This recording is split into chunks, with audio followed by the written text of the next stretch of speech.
Hey, yo, Double G. What's up, my brother? How you feeling this morning?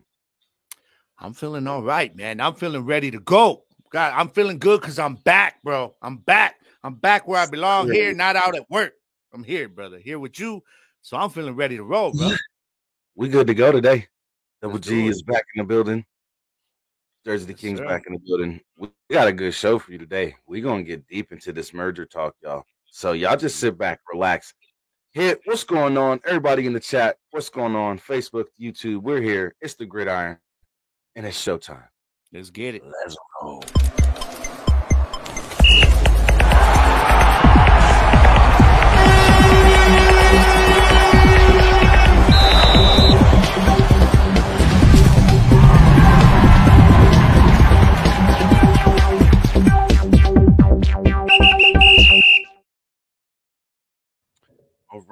All right. Welcome in. Happy Saturday, everybody.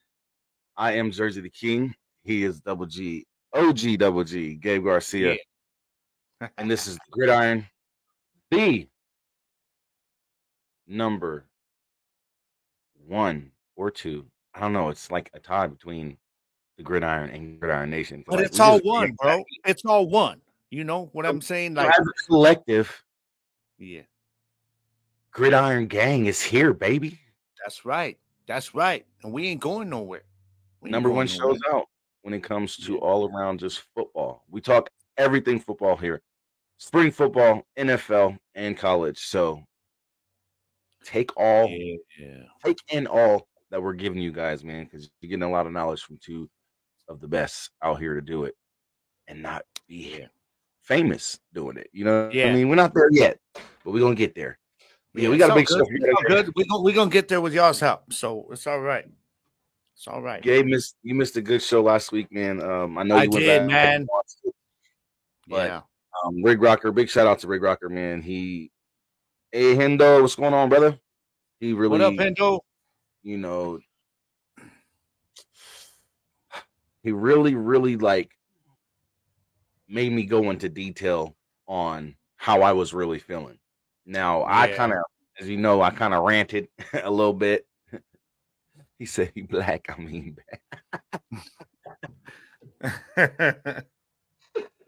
no, but he kind of made me rant a little bit, and I was like, you know what?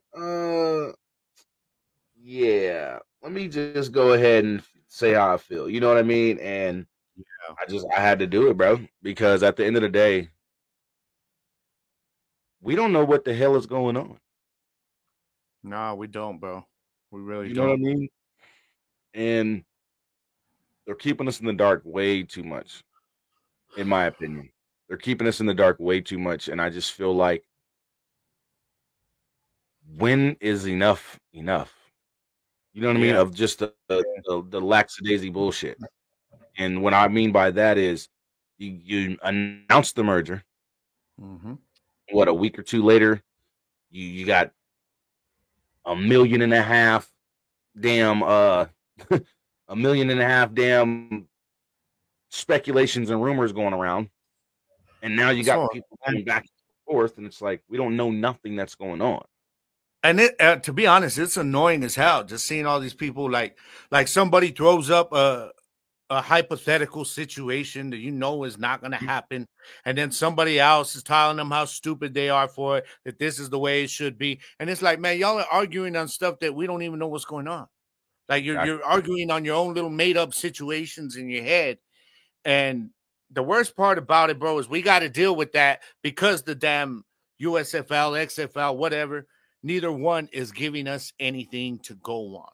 There's been no press releases. There's been no leaks to their insiders to put up on Twitter, just to kind of keep people interested.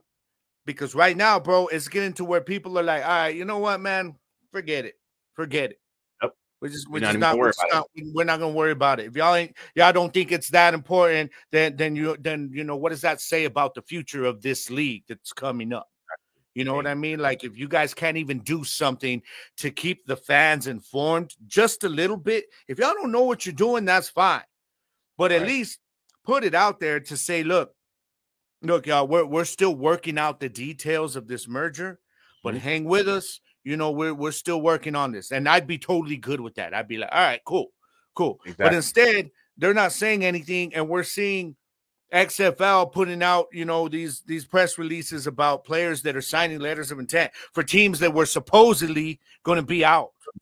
Mm-hmm. You know what I mean? So I'm just like, man, nobody knows what the hell's going on, because it seems to me that they don't know what the hell's going on right now. Exactly. You know what I mean? Exactly. That's how I feel. And like Denzel says, I keep hearing too many different reports, so I don't know who to believe or what to believe. And I feel the same way. You know what I mean? Because it's like, I'm not going to believe nobody who's not in XFL management, XFL ownership, USFL management, USFL ownership, a real reporter or insider. Like we pay attention to our insiders. Don't get me wrong. Yeah. Pay attention to our insiders. We listen to what they're saying and the information that they're able to give us. But at the end of the day, let's be honest. All the insiders are saying the same damn thing. We really don't know what's going on. So, and when your insiders aren't getting leaked stuff, like, and we follow we follow the verified pages. So when the verified actual USFL page isn't putting anything out newsworthy like that, and the verified XFL page isn't putting anything out regarding the merger, then that tells me y'all don't know what the hell's going on. That even the social media teams don't know, because we all know the social media right now is the number one platform for getting news out there as it's going on, getting it out there to the masses instantly. So when they're not using the social media teams to even leak anything, bro, that tells me, man, we ain't got none right now. We don't know. Exactly, so, bro. I mean, what it looks to me, dog, is like that we're probably going to have 2 separate seasons again, 2 separate leagues in 2024, which is what we've been talking about. But I don't even know where it's going to go after that at this point, if that is indeed the case. Hell, we may end up with just a USFL freaking season.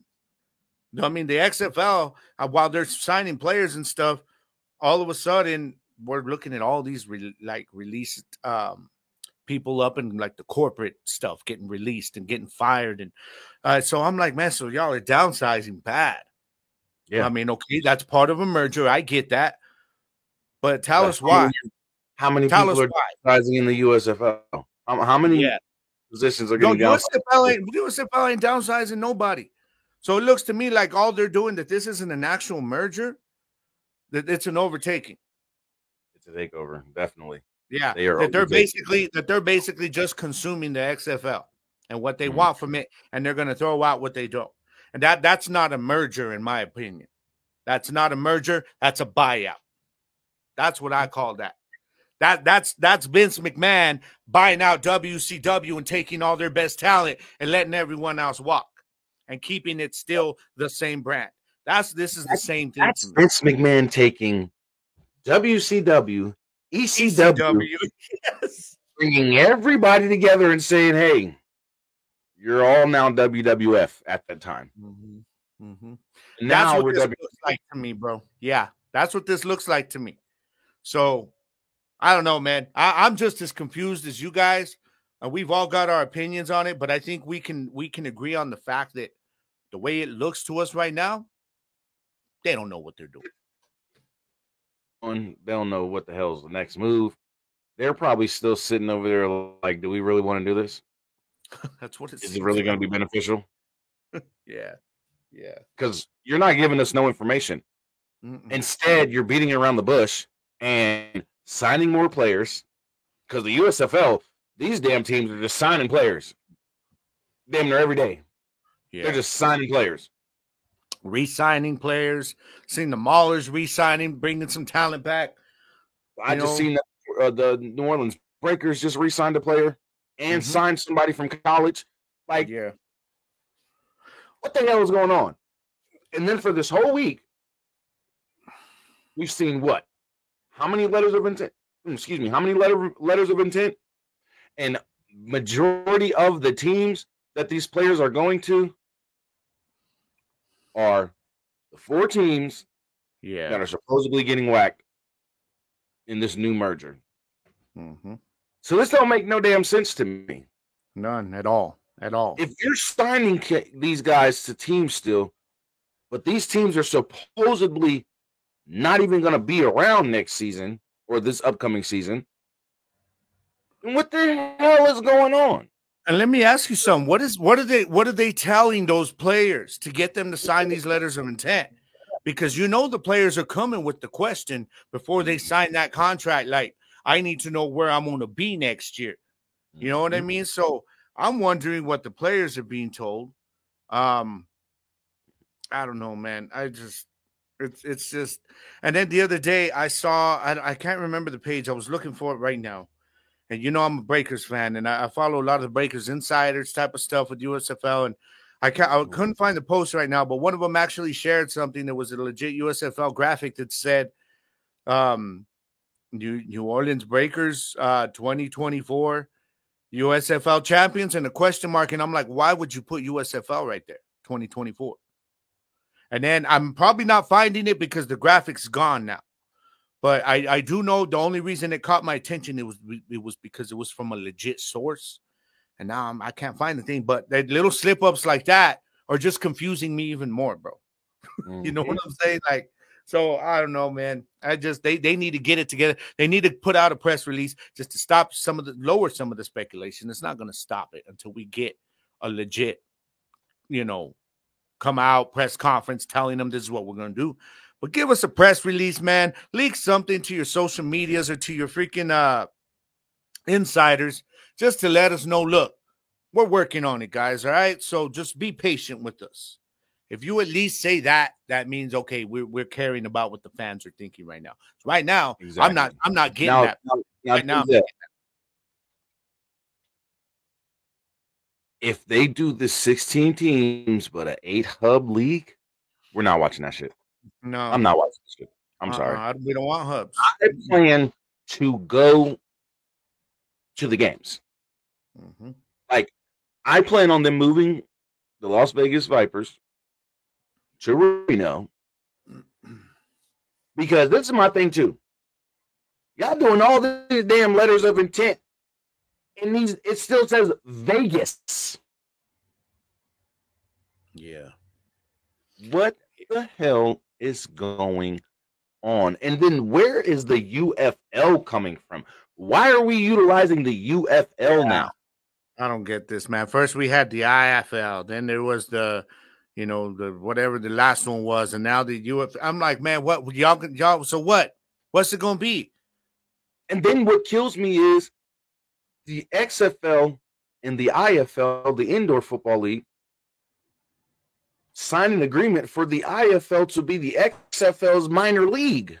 Yeah, I don't get that, man. I don't know what the hell. You do all of this beforehand. Now you're talking merger. So what does that mean for all these other leagues, like the IFL, that signed this letter or signed this agreement with the XFL to be their minor league? What does that mean for them now? You had a whole combine. Yeah. For IFL players to make it to the XFL. What was that all about if you was just going to merge? Yeah. And I keep telling y'all, man, I still think it's going to be a 16 league or a 16-team league. I think it's still going to be the XFL and the USFL in 2024. They're going to play out their seasons. You know what I mean? They're going to play out their seasons. In the middle of or during the season, they're going to have those inter-conference, inter-league matchups. That's why there's 7 scheduled or 6 scheduled away games and 6 scheduled home games on those tickets for XFL next season. If you are a season ticket holder, if you pay attention to your season tickets, you have 6 away games, 6 home games. Why all of a sudden we got 12 games? Yeah. Yeah. And don't say, oh, that could be the playoffs. No. No. Not happening. What's up, Corey? How you doing, my friend? Corey, welcome in. Jumping on, man. Welcome to the Gridiron. Yeah. The whole thing you were talking about with the 16-team league. Yes. Remember I told you, I've been telling you, for all the way they're pissing off the fans right now, bro. And yes, exactly, Hendo. Allowing the speculation to continue to grow bigger is just setting this league up for disappointment because people's speculation's getting bigger, and it's getting ridiculous to where when they just bring it down and say, "Oh, we're going to be in 8 hubs, guys," everybody's going to be like, "What? What? After all this time, you don't say nothing, and that's what you're going to hit us with?" So yeah, I'm with you. We're not watching that shit. We're tired of hubs, bro. And you know me, Jersey. I told you the first 2 seasons I was a big. I was like, all right, cool. I'm all right with it through 2 seasons with the USFL. It didn't bother me the way it did most people. But I told y'all, after this though, it's got to be it. It's not going to survive after 3 seasons. And if they think that a new league is going to take off in a hub system, man, like they're obviously not listening to the people, to us, to the comments and all the social medias, because everybody is saying hell no. So if they do that, that just tells me y'all don't give a damn what the fans think. And right now, I don't know if they care what we think because we're getting nothing from them. The USFL didn't give a damn what we thought last year. So what makes you think that they're going to give a damn now? What's going on, Sandy? Welcome in. Hey, welcome Sandy. In. But hubs don't get dubs. Hashtags hubs don't get dubs. I want everybody who's watching today to post that in every USFL group that they're in, every XFL group that they're in, all the new National Spring Football Leagues, and we possibly might be the UFL, but right now we're the XFL and the USFL. Whatever these damn groups are. How many times is some of these groups gonna have to change their name, dog? Straight up. Oh man. Once we figure out what the names are going to be, I want you guys to just go into all these damn groups and just hashtag hubs don't get dubs. I want you to go onto the USFL page directly. Yes. Go on Twitter, man. Hubs don't get dubs. I'm gonna do that. I'm gonna do that today, as a matter of fact. Go on XFL. Hubs don't get dubs.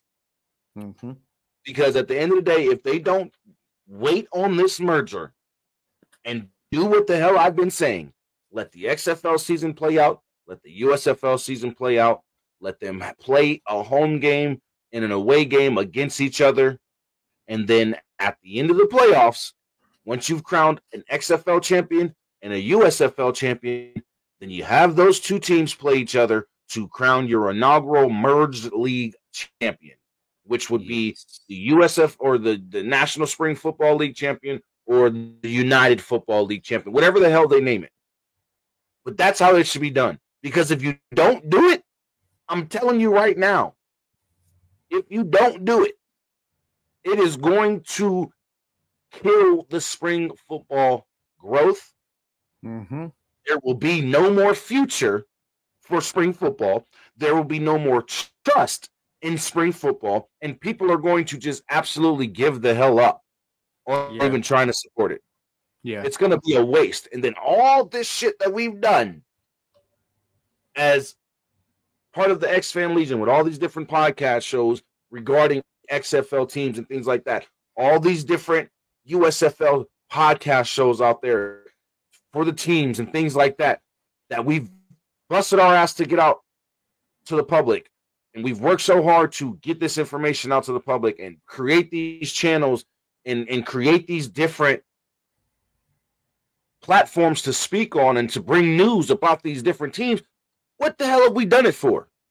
If you're just going to say, all the hell with the fans, all the hell with all of y'all, we kept your leagues relevant. So if you're not listening to us, who the hell are you listening to? Pancho, welcome in. Beatrice, welcome in. Hey, B. Good morning, girl. How you doing? Yeah, I'm with you, man. I'm with you completely. The startup video game. Bro, that is the truth, though. That is the truth. That's crazy. Yeah. I just feel like you said, and right now it's kind of sad because, I'm a fan of Arlington, so I was very excited going for a season 2 after what they just did. I'm like, yes, I'm ready, and they got hype on ESPN and everything like that. And then the USFL, as a Breakers fan, I'm like, all right, we're still a playoff team, so we're going to take that. But then now it's so sad that I'm sitting here thinking like, damn, do I even have anything to get excited about for spring football? Because whatever is involved, I know my Renegades are going to be there and probably the Breakers. But the problem is, I'm just not sure if I'm going to have the interest level that I had because of the fact that they are showing so little regard for giving us any kind of information on this. Like they just told us a while back, look, y'all, we're gonna merge, all right? We're gonna merge and we'll keep you posted. And it's been that's it. That's all we've gotten. That's all we've gotten. So I don't know. Like I told you, bro. I told you 2 months back. I said they got to have this figured out before November. Otherwise, they're just going to have to wait to do this in 2025. We're going to need 2 seasons, 2 separate seasons again. Well, here we are, a few days away from November, and we still don't know what the hell they're doing. At least tell us, look, we're going to have a season for each league next year, y'all. Now, we ain't even getting that, bro, so I'm losing interest. And I hate to say that because I am hardcore football. You know that like even when you listen to my show, when we first connected, I've always been an advocate for spring football, going back to when I started my show, trying to get my listeners hyped up because I want people to support it. I want people to watch it so that we can have it. But guess what? If you have a league that doesn't give a damn about the fans or putting these teams where their fans are, then there's no reason for anybody to get excited about it. That's the way I see it. And it makes our job harder, bro. And like you just said, everything that we have done, for our platforms to try to put it out there and get people interested and keep them informed, it's all for nothing. Sandy, listen, the XFL is only going to have 4 teams. It's a joke. Yeah. I don't care what no one says. It's a joke. That is a damn joke. And the reason why I'm so adamant about saying that is because if we're merging, we're not getting rid of teams. That's a takeover.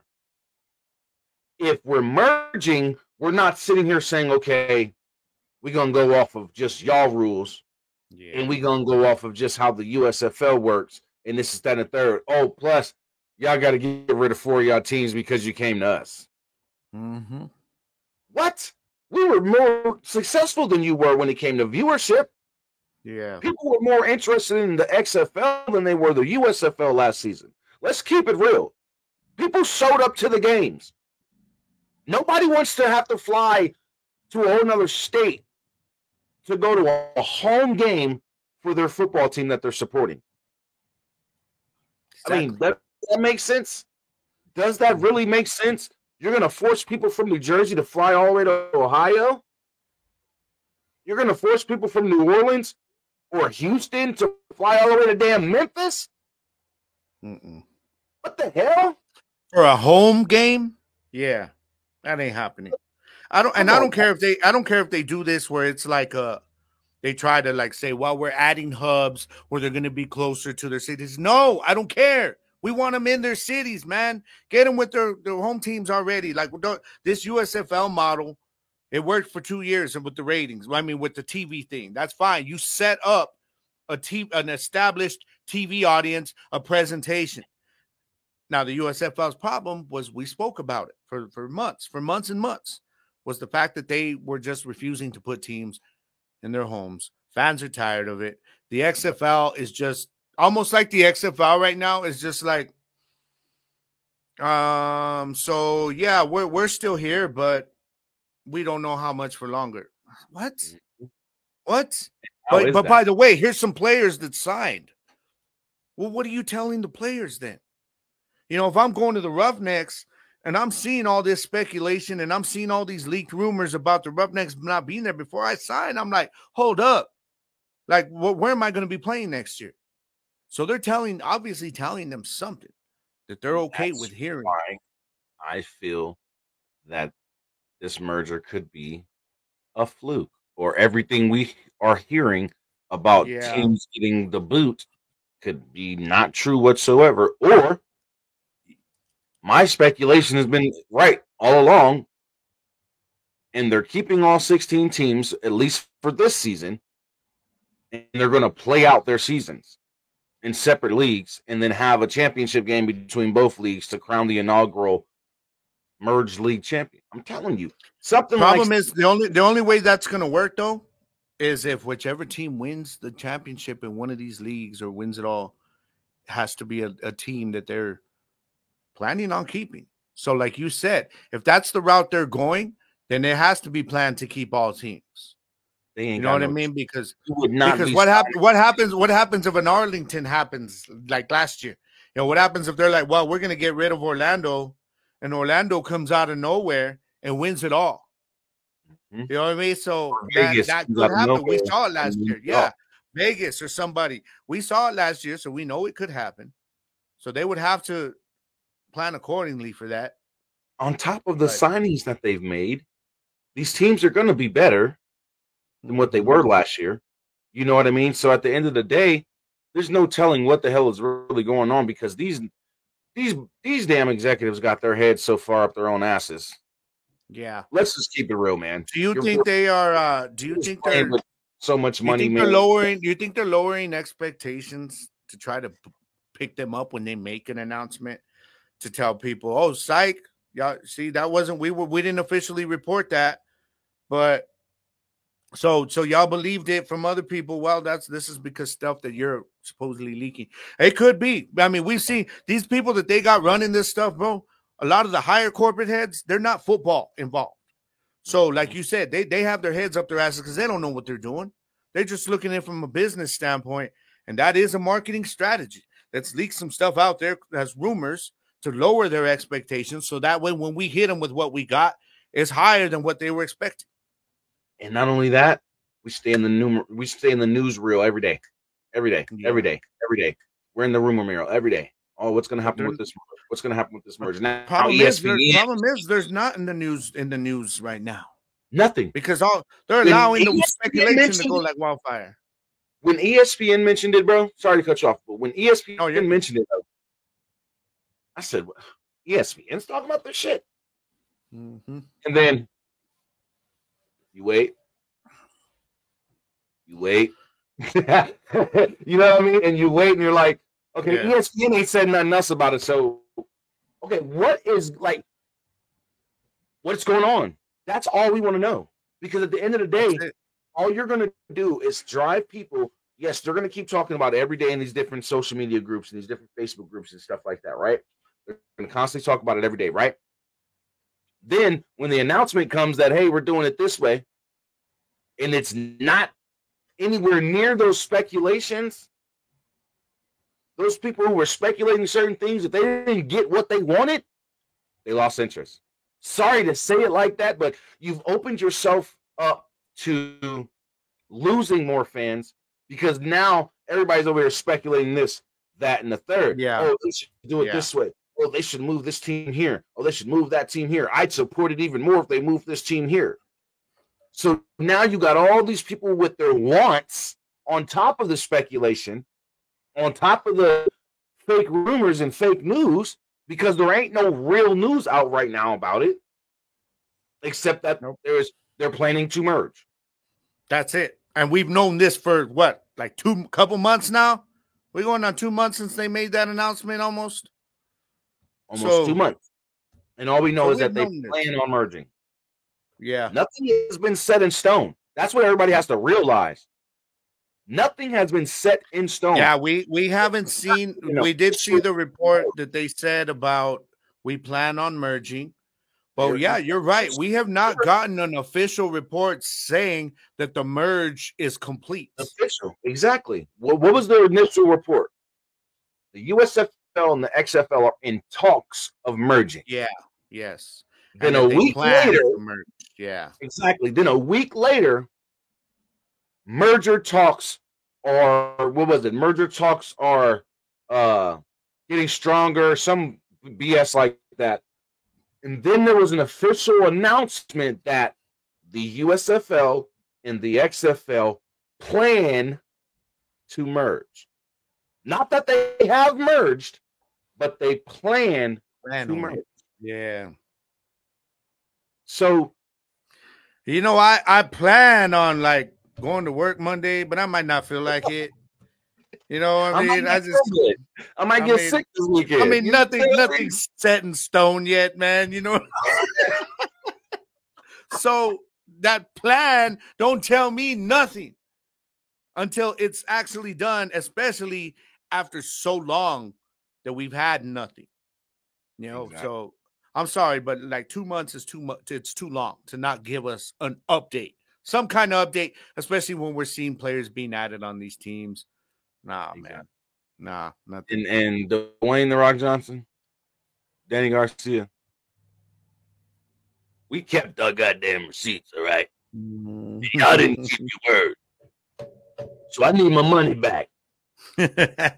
You know, the problem is, isn't it crazy that neither one of them have said anything promoting the XFL, anything?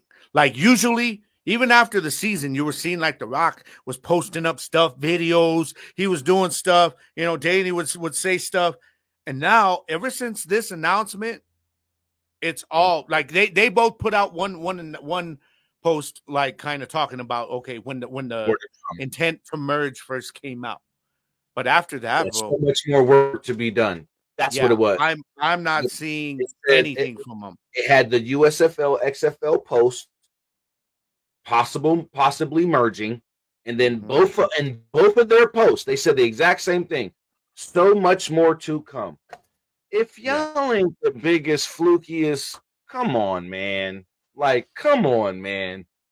Yeah. Like you can go on to Dwayne Johnson's Twitter right now, bro. And I'm just scrolling right now, and there's nothing. Nothing, for the month of October at all about this. And you know, it's just about his wrestling thing. So this is really telling me that he could be out. That Danny could be out. I mean, Danny, I think Danny's got to stay though. But it could be. It's starting to look like Dwayne Johnson is probably, you know, they're telling him, "Hey, dog, there's the door." He's like, "Yeah, I'm just gonna step out. You know, you guys do your thing." Because I have too much personal crap going on, and I'm losing this, and I'm losing deals over here, and I'm losing deals over there. I told people, everybody's like, you know when he's gone back to wrestling, man, that you know, something's going on. I ain't seen no new movies coming out with him, nothing like that. So his stock is falling, I guess. No, that he's going back to wrestling. I'm gonna tell you why he's going back to wrestling. His whole goddamn family's in wrestling. Yeah. He's going back to wrestling because he's putting Roman Reigns, his cousin Joseph, on a level with him now. Like, this has been an epic battle that everybody in the wrestling world has been waiting for. The Rock versus Roman Reigns. Roman. And see, I think a lot of it is too because, like you said, last year. If he ain't got no movies coming up, and he's obviously this XFL thing seems to be like he's going to be out, whatever goes on. Maybe he's like, man, you know, I got to go back. Let me go back to hit a reset to where I know I'm loved, you know, because he is loved in the WWE arenas, bro. He is, because we know him. We know who he is as his persona in there. Yep. So while he is doing that, I mean, what Roman Reigns has gotten, it's also going to give Dwayne Johnson back a little bit of notoriety, like bring him back up a little bit, you know, because his stock is falling right now. So what this is going to do is it's going to get him back up, you know, and then he's going to be in demand again for movies and whatnot. But you're right. I think for the most part, this is what he's got right now. It seems like it. Like, okay, I got to keep myself relevant. Let me head out there and let me go back to WWE where they love me and where my family's at, where I'm comfortable, and then I'll get back up and do my thing. But it's looking like he's out. That's just what I'm seeing. We don't know for sure. Why? Because they ain't telling us nothing. So here we go with speculation again. You know what I'm saying? Mm-hmm. And I think that a lot of it, I feel you on this, Andy. On this, Andy, like, how can Danny just be so excited at first and like, hey, I'm the first woman owner of a female, or, you know, I'm first female to own a football league and this, that, and the third. You made history, lady. Yeah. Like you made history, and you're just going I to think give like this what up. Denzel's saying in the comments, though, I think he's right. I mean, all things are looking and sounding, at least from the little bit of rumors, that Danny could be staying. You know, because They she's have no got the person business mind. She's got the business mind. So because you can't get rid of a person like that. no, you can't. You brought the XFL back. It was her idea. Yeah. To say, hey, you know what? I'm gonna go buy this football league. Yeah. And you know what? And she's not, her interest in it, while it is, yes, financial, of course. Her interest is she's a football fanatic.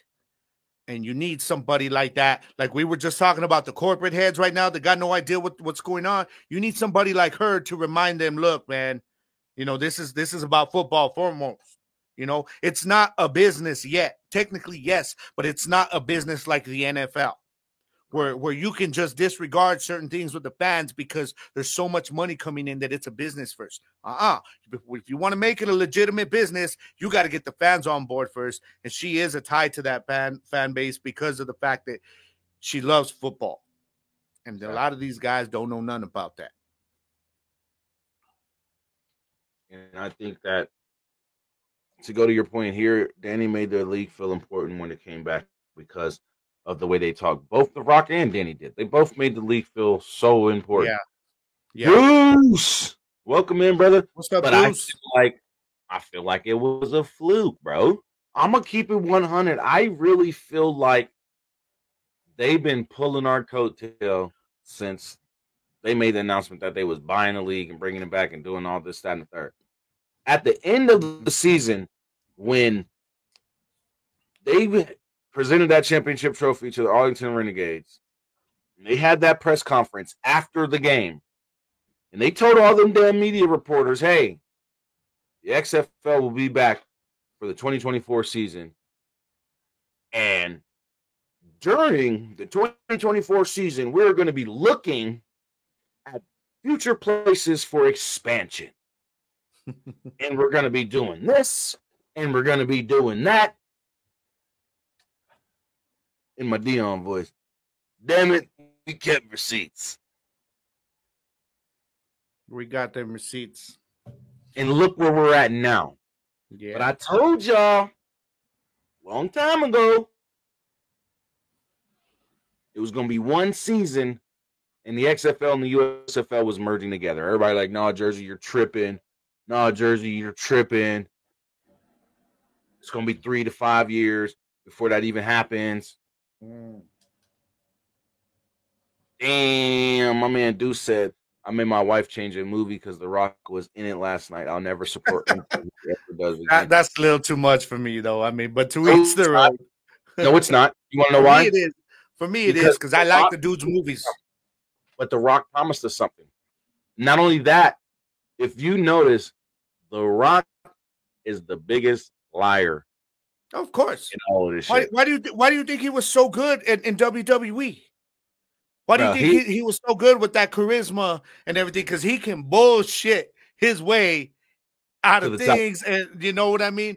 But I'm okay with it. I mean, I'm not going to change the Rock movie because I like his movies. So I'm okay with this. You know, I can separate the art from the artist, I guess.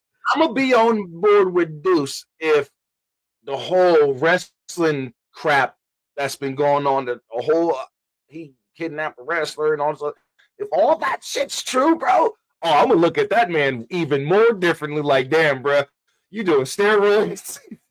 Yeah. You over here juicing and kidnapping people. Like, it's like, you're The Rock, bro. You ain't got to do nothing like that. Like, what the? But that's why I'm saying, when you look at that, like, I mean, how true do you think it is? I guess it's got to wait to see to come out because everybody can pretty much put out because it's been going on for a couple years. That's why I think there's some truth to it. Because it's been going on for a couple years. And that means there's got to be a lot of proof. Mm-hmm. When I see that proof, I'll think different. But I've seen way too much stuff on the internet and reports. The wrestler who accused, she is no longer with the WWE. She can't even go to the development league or NXT or any of the brands. It's crazy. That's why I'm like, a lot of stuff that he's got going on in his personal life is affecting his business life. Yeah. Yeah. Well, because his business is his brand, which is him. It's always been like that. So yeah. But I'm still like right now where we're at. I'm not ready to say, oh, change it. The Rock's on TV. I'm like, oh, cool. The Rundown's on. I dig this movie. Let's watch it. That's just me, though. That's just me, man. You know what I mean? Gabe don't give a shit. I feel like this.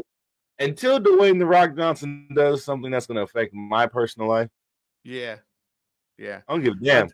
Like you said about what he's saying, if that comes out true and it shows me that he's a piece of shit, like beyond just an asshole, not that, I could deal with somebody who's like just an asshole and like I could separate the art from the artist with certain things. But yeah, that's just me, bro. I'm like, you know what? Till you do something that affects me, I'm cool. Yeah, Trina Rock, Will Smith, right? Will Smith I still mess with Will Smith. I don't care. I still watch freaking Fresh Prince. Yeah, I do. Every week, man. Every week. I still listen to his music. Yeah. My dude. Yeah, bro, come on. That scene still gets you like, damn. No matter how you look at Will Smith, bro, if you watch that episode of Fresh Prince of Bel-Air when he cried to Uncle Phil about his daddy.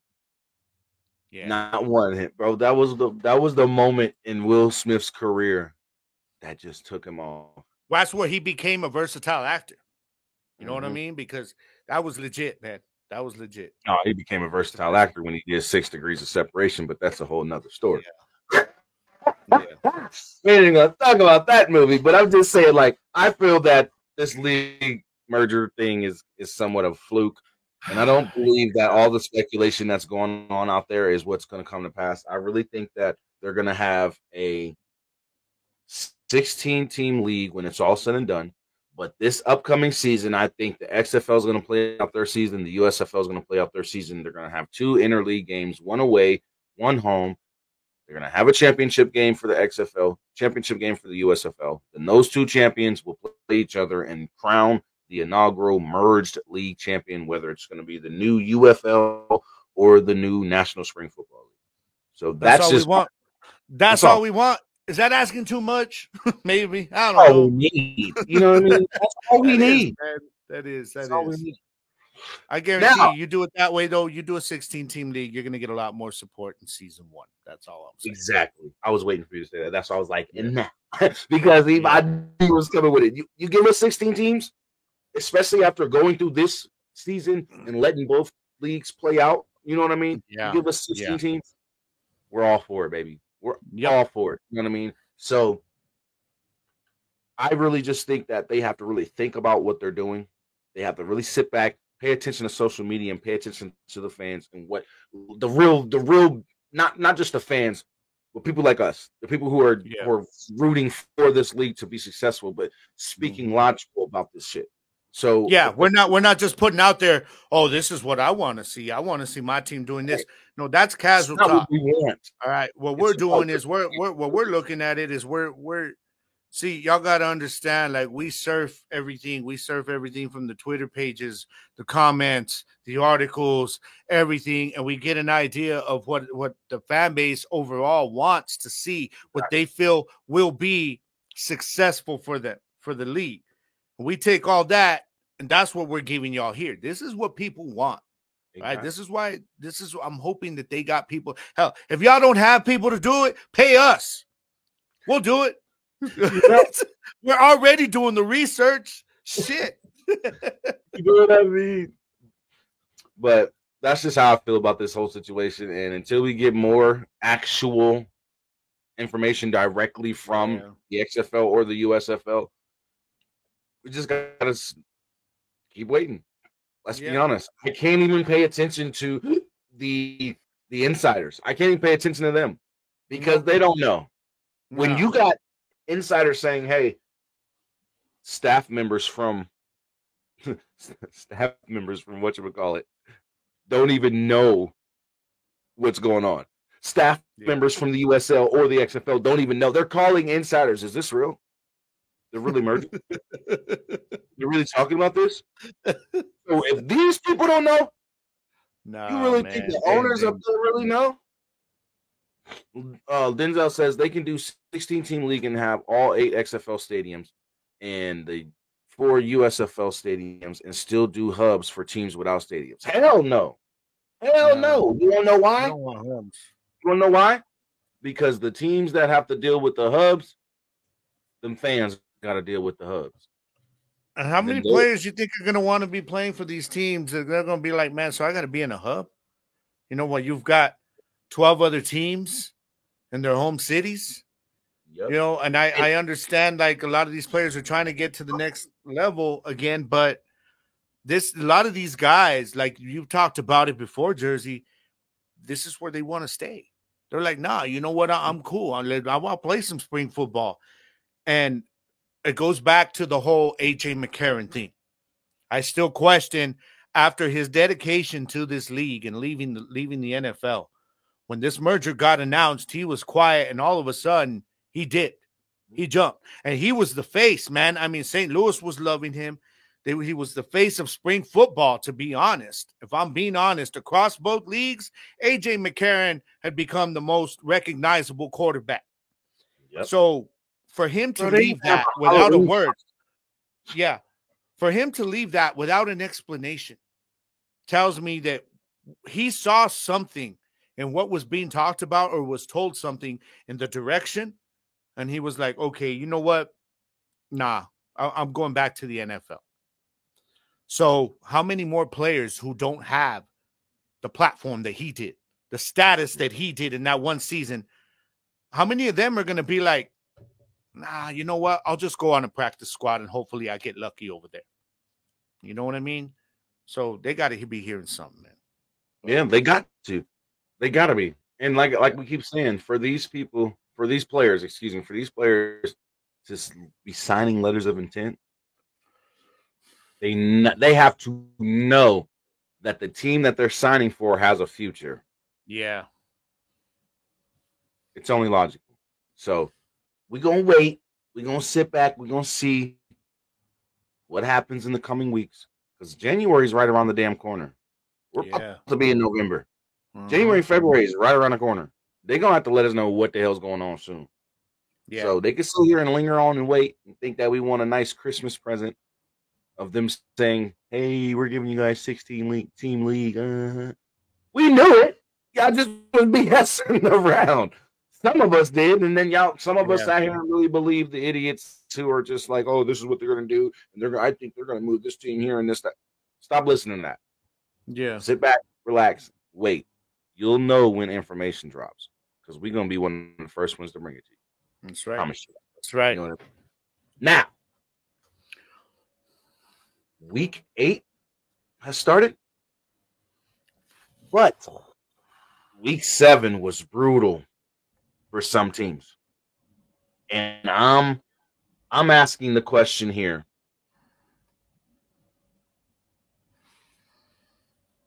Will the 40 Winers lose 3 in a row? Now, Gabe don't believe me. He thinks because they're at home and they have such a great defense and their defense plays such well at home. I don't give a damn. They might not have their quarterback. Look how you looking at me, yo. I'll give a damn. They might not have their quarterback. You know, the so elite Purdy that ain't so elite, you know? Yeah, he ain't elite, man. Come on. We know that. We both know that. Some of y'all just don't want to admit that until now. You got no choice but to admit that. And Drake Greenlaw's playing through injury. I don't give a damn what nobody's saying. He's playing through injury because he missed the game, came back, and he was in and out of last week's game. Mm-hmm. So that brings us to this week.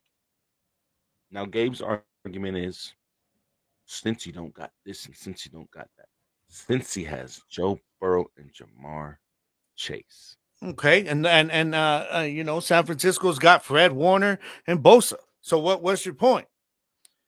You get Bosa getting to Burrow against that horrible offensive line, by the way, who's going to be on the road. There's going to be a lot of false starts. You watch, because that crowd is going to be loud. It's going gonna be loud. It's gonna be loud. Let me tell you something though, because the crowd in San Francisco, they show up for their team when they have to. They know this is pivotal, bro. The team knows this is pivotal. They are better coached. I will say that their system is a little more like you're not like I said last week on my show. What you're gonna have to do against this 49ers, the way to beat this team is you go up early, big, because Shanahan, statistically, his teams do not know how to come back from behind. Now, I will give you this: the Bengals have the weapons to be able to do that. I just don't see it against this defense at home. I think the defense is going to carry them through this win. And McCaffrey, but Kittle, like me and you spoke the other night, Kittle's going to have a big game up the middle without Debo there. You want to drop those, you want to bring those safeties down to keep opening it up for Brandon Ayuk. Well, then your boy Kittle, I'm talking to the Niners, your boy Kittle is going to have a big game. He's capable, but we've also seen him disappear at times, bro, where there's games where he's got like one catch. Yeah. You know? Screwing up my damn fantasy team. Yeah, right? Man, damn Debo. That's what my damn fantasy team. B's like, I hope they lose again. So do I, B. I want them to lose. I don't see it happening, but I want them to. I don't want no Niners winning ball games around here. Hell no. I hate the damn Niners. I have to live with a fan. Okay. Yeah. I love my yeah. Wife. You got. I hate the 49ers. Oh, man. Since I was a kid, I hated them. Yeah. I hated them. And I will never, ever be a 49er fan. She's trying to convert me, y'all. I said, no, that is not happening. But she understands now. She sees where I'm coming from when I say Brock Purdy is not elite. And she sees where I'm coming from. If my wife could see that shit, you other 49ers fans better open your eyes. Brock Purdy is not elite. He's just in a system that works well for him. Yeah. Why? Because his coach said, do this, and this. I've told people though, like Niners fans, like there's certain Niners fans, you know, that they're gonna admit it, but others that will get mad about it if you don't agree that he's elite. And I'm like, it's okay. We call him a very good game manager for the system he's in. There's nothing wrong with that. It's good because that means you have the right guy for your offense. You feel me? So some people just get offended if you're like, oh, bro, Brock Purdy ain't elite. They're like, what? What? Are you stupid? Are you delusional? No, I'm just logical. Exactly. You know what I mean? We've seen Dak Prescott have better seasons as Cowboys fans, right? And we've seen him throw for 4,000 some yards, but never once have we called him elite. Oh, there's some of those Cowboys fans out there. Y'all know which ones I'm talking about. That ain't us. They'll be like, Dak Prescott's elite. Dak Prescott's elite. No, my boy is not elite. He's a great quarterback, but he's not elite. So if I'm not ready to put him there after having a couple of 4,000-yard seasons, almost 5,000 yards, do you think I'm going to put Brock Purdy there after one partial season of playing well? Nah, come on, man. Let's be real, y'all. Let's be real. I told y'all he was going to have a rookie season this season. Nobody wanted to believe me. Now look at him. He's how many interceptions in? Oh, yeah. 4? Man, and he cost them that last game, bro. That last game, that interception. Bro, he said here. That Minnesota game. Tell me something, bro. Tell me something. Let's be honest. I just talked about Dak. I always have to put this out there when somebody throws a game losing the interception. What would have happened if that was Dak this week? Bruh, you would have been murdering him right now. You would have been murdering my boy right now. And I would have been able to say nothing because I'm be like, yeah. But no, it was Brock Purdy. So he got a pass. I'm sorry, Brock Purdy is not at that level of quarterback yet, like a Mahomes, to where he can have a bad game and get a pass. Hell no. Why isn't, like Micah said, why isn't the media going in on these other dudes with the same energy? You want to know why? Purdy right now lost that game for the 49ers, bro. You want to know why they don't get the same energy?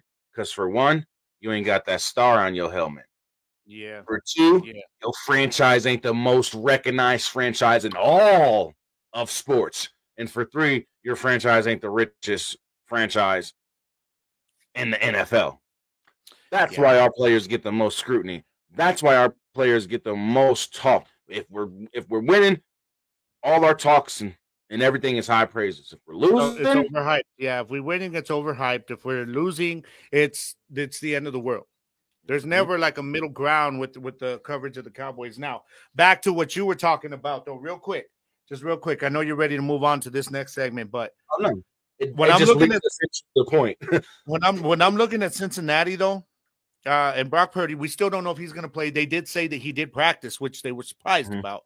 The team was very comfortable with it. Now, I still think they will win. I think if it's Darnold in there, sorry, I can't say that with a straight face. Darnold starting quarterback for the 49ers. Right. Sam, But I still think if Darnold's in there, they're gonna be like, all right, we ain't gonna trust you, dog. We're gonna get the ball to McCaffrey as much as possible, and you just throw some little quick slant routes, to Kittle.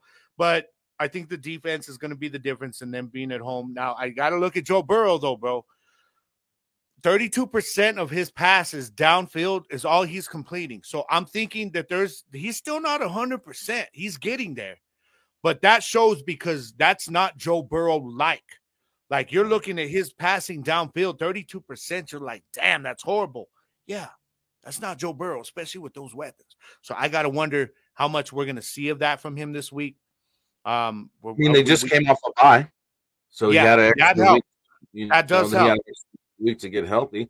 So that's why I say we don't know what this game's going to come out to be. I'm guessing, though, if I'm the 49ers defense, I'm saying, look, I know T. Higgins is there. He's not 100%. We know Boyd's there. Mixon isn't scaring anybody this year. So I'm like, you know what? We're just going to double up on Ja'Marr Chase. Triple team at times if we have to, and let our pass rush get there before Burrow's able to get through his progressions. That would be my game plan. Obviously, I'm not an NFL, defensive coordinator. But just from the outside looking in, I'm like, okay, if I'm the 49ers, I'm like, anybody else can beat us. We're not going to let Ja'Marr Chase go off for 187 freaking yards and 3 touchdowns. So exactly. But that's the way I see it. If the Bengals come in with the mindset on defense, we have to shut down Christian McCaffrey. I think they have. Hasn't been easy, though. Hasn't been easy, man. That was look easy. Minnesota. I'm sorry. Minnesota. No, they did. Okay, but let me tell you something. Who else said we needed to do that? Dan Quinn said that. The Cowboys defense said that. We are focusing on McCaffrey. What did he do? He beat us anyways. And we got a better defense than the Vikings. We have a better defense than the Vikings do. The Vikings, it was just any given night. That's what that was. They came in with they executed very well. And they just the big difference in this game, it wasn't really as much their defense as it was Kirk Cousins, but that's complimentary football. So I guess that's neither here nor there. But I just don't. I mean, I'm sorry, I don't see CMC being shut down by that. The Bengals defense is not very good, y'all. They're not very good. I know the Vikings aren't either. But I don't know if I even see the Vikings have another performance. I might watch. You're going to see the Vikings end up getting torched by the Packers this week. That defense, and they're going to be like, "What the hell?"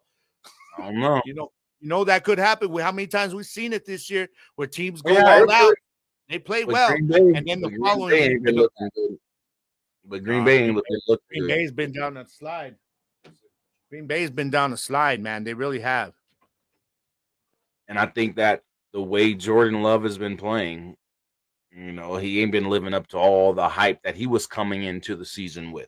Everybody was like, oh, Jordan Love looks good and this, that, and third, especially the way he looked in preseason. Like, he really looked good in preseason. You're like, okay, maybe this dude did learn a lot from just sitting under him. He even started the season playing the first couple of weeks, bro. He was playing good. He was. Now he's starting to take a slide. Yeah. You know what I think? What I think is hurt, too, though, let's be honest. What hasn't helped that Aaron Jones has missed most of the season.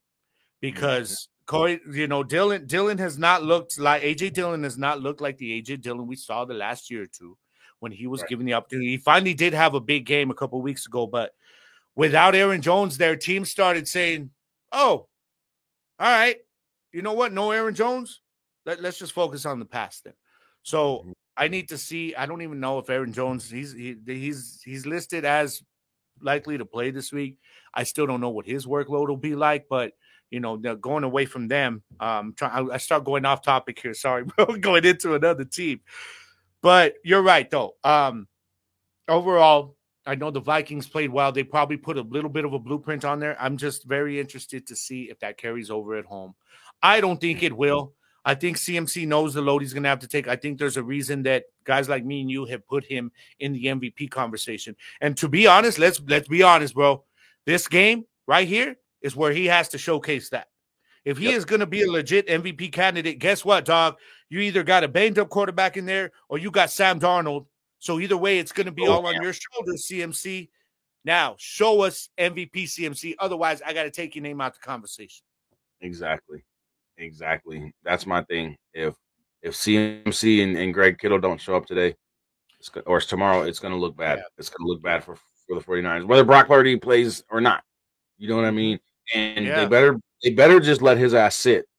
See what happened to Tua. See what happened to Tua last season. Let his ass sit. Their season is not locked. He had a damn concussion until Tuesday. Yeah, man. Let him sit. Now, their season is not lost, so yeah, I'm with you. You know what? If you drop another game or you trust your playmakers in your defense at home, how much do you trust those guys? Brock Purdy, as vital as he is to the offense and the scheme they run, he's not the importance to his offense like Patrick Mahomes. He's not a Josh Allen. He's not a Dak Prescott. I'm not saying Dak is like elite like Mahomes. What I'm saying is it's the importance of his position to his team. You see the important. I think you can get away without Brock Purdy for a week. Because of the fact that they're such a run heavy and defense heavy team. You know what I mean? They don't depend on Brock Purdy as their primary offensive weapon, I guess. Debo, CMC, and Brandon Ayuk are the top offensive moving weapons for Brock Purdy. George Kittle's more like that stationary guy. I'm gonna just go stationary right up the field. See, the problem is, the reason Kittle can have his big games, man, is because of those three guys you just mentioned. They allow Kittle to see a lot of mismatches, bro, where he's got a linebacker on him because you've got safeties coming down on Debo, or they're trying to catch on McCaffrey coming out of the backfield. They're trying to double up on Ayuk. So what does that do for Kittle? Oh, I got a linebacker. This is going to be easy. You see him go through the progressions. They got Kittle up the middle. He runs for an extra 15, 20 yards, padding the passing stats. And yeah, you're right. Debo is a vital piece, and people were like, "Well, Debo didn't do much anyway." I'm saying that's not the point. It's the attention that he draws. The fact those safeties in the backfield. You feel me? Yeah. You could have Debo in the backfield, and all of a sudden, that whole defensive formation is looking different. Yeah, exactly. Like, exactly. What Debo gonna do? And the ball ain't even got to go to Debo. He could literally be back there blocking. Yeah, he could be a decoy. Yeah. And by the time the defense figures it out, the whole play broke. Somebody wide the hell open. Why? Because their main focus was on Debo being in the backfield. Everybody came up forward.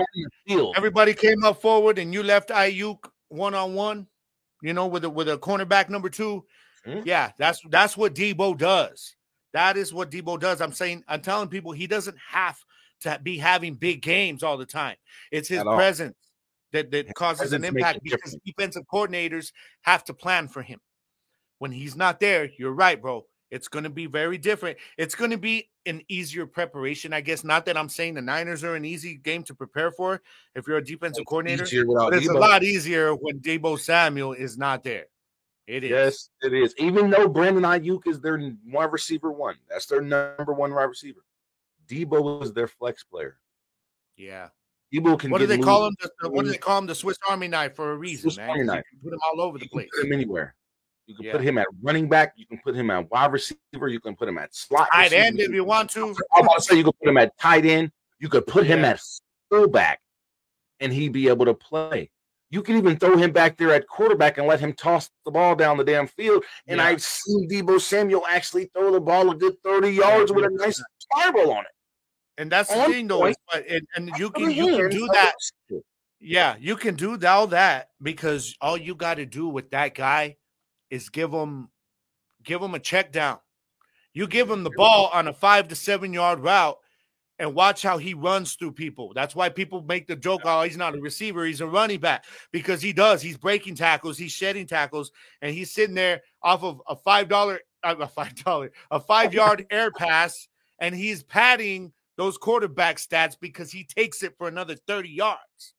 That is what this man does, and it makes it very difficult to prepare for a guy like him, also having to worry about McCaffrey and Brandon Ayuk, and Kittle. So without him there, yes, that's one less problem you got to worry about. That's so Christian McCaffrey, you want to Christian McCaffrey? If I'm putting my out there that you are in my MVP conversation, dog, this is the game to show it. This is where you take the team on your shoulders and where you tell everybody, the NFL world, no, this ain't Purdy's team. This is my team. This is where McCaffrey does that, bro. So we're going to find out tomorrow, brother. We're going to find out. Question. Yeah. Is this a must-win for Dallas versus the Rams? Is this a must-win game going forward, especially with the Eagles coming up next week? We still got Miami. We still got Buffalo. You know, the rest of our Detroit. NFL. Yeah, we got Detroit. We got Detroit. I think we got the Seahawks too, right? Yeah. Now, when I first saw you put this as one of the questions, I was like, no. But the more I think about it, and the more you put it that way, when we're looking ahead, this is that kind of game this is a win that you need to grab right now, because wins are not about to come so easy. They never do in the NFL. We get that. But the level of competition, it's about to go up. Yep. It's about to go up, man. And the Rams are not going to be a cakewalk. I mean, the receivers are going to give us a problem. They're going to give us problems. We're going to have to choose one of these guys. We're either going to have to shut down. We're going to have to focus on one of these guys. I like our cornerbacks, but Cooper Kupp's going to have these, Bland or whoever is on him running all over the field, because Cooper Kupp is he's almost like the Polamalu of an offense. You just let the dude run wherever he's going to go, and he's going to get open. Stafford's going to find him. Yep. So this is not going to be an easy game. But to answer your question, I would say, okay, I got to look at it two ways. I can't have a definitive answer, but when I look down the line at the teams you just mentioned that we got on the schedule, absolutely. This is not a game that we can let get away from us, just like we let the Arizona game get away from us. Right now, we should be sitting at 5-1, but we're not. So if we go into Philly 4-3, bro, especially after dropping another game that we were supposed to win, technically, that messes with our psyche bad and our momentum. I mean, there's no momentum there. We have to go into Philly with some momentum. We have to. Because this is going to be, if we win this game, bro, regardless of what happens with Philly tomorrow, then next week is for first place in the division and possibly the conference, depending on what goes on with Detroit and stuff too. But so, yeah, I guess overall, I would say in the grand scheme of things, it's a must win in the sense that if this is where we set up what's going to happen as we start our playoff run. This next quarter of the season is going to be dictated by tomorrow's game for all teams. But for Dallas in particular, yes, because we need this win before the stretch. Now, in the long scheme of things, it will drop to 4-3. Is it a must win to make the playoffs? No, it's still too early to say that. So for that part, I would say no. But if you want to make your road harder, then fine, drop this game, Cowboys. Overlook them, look ahead to Philly, and see how much harder it's going to be to even make a wild card, especially if we lose in Philly next week. But we're not there yet. So, yeah, I guess I'm leaning more towards, it's a must-win, bro. Like I said last week, 2 weeks ago was a must-win because of, we were going into the bye. We needed to beat the Chargers. I thought it was a hard-fought win. Well, yeah, I think maybe we are back in another must-win, but this is more of a long-term must win. This win or loss right here is going to have a big effect on our outlook once the playoff push begins. Let me blow your mind real quick. Every game for the rest of this season, in my opinion, and in a lot of people's opinion, is a must-win for Dallas. Why? Because the NFC is not as stacked as the AFC. So, if Dallas goes the rest of the season thinking that they're going to have cakewalks against some of their opponents, we have the chance to literally sit here and put ourselves in 8th place in the conference, to where we're barely making the playoffs. We're literally sitting here going for a wild card. Mm-hmm. I feel every game for the rest of the season. We got 2 games against Philly, not just one, because one has already happened and we're sitting at 4-2. No, we lost to the Arizona damn Cardinals in a blitzing. We can just call them a blitzkrieg of a team in the 49ers. They said the next time they play us, it's going to be even more personal, and it may even be even worse. So we got to go into the rest of this season ready to meet the NFC foe, the 49ers, in the NFC Championship game. And we need to whoop their ass. But we need to win every single game for the rest of the season. The reason why I say this is if we win the rest of the season, if we win out for the rest of the season, meaning we beat Philly, put ourselves in first place for the division, we can go into this week we can go into the playoffs waiting for the divisional round. And maybe this could be the year that Dak gets over the hump and no longer can be referred to as hashtag divisional round Dak. Dak's my quarterback. I'm just saying.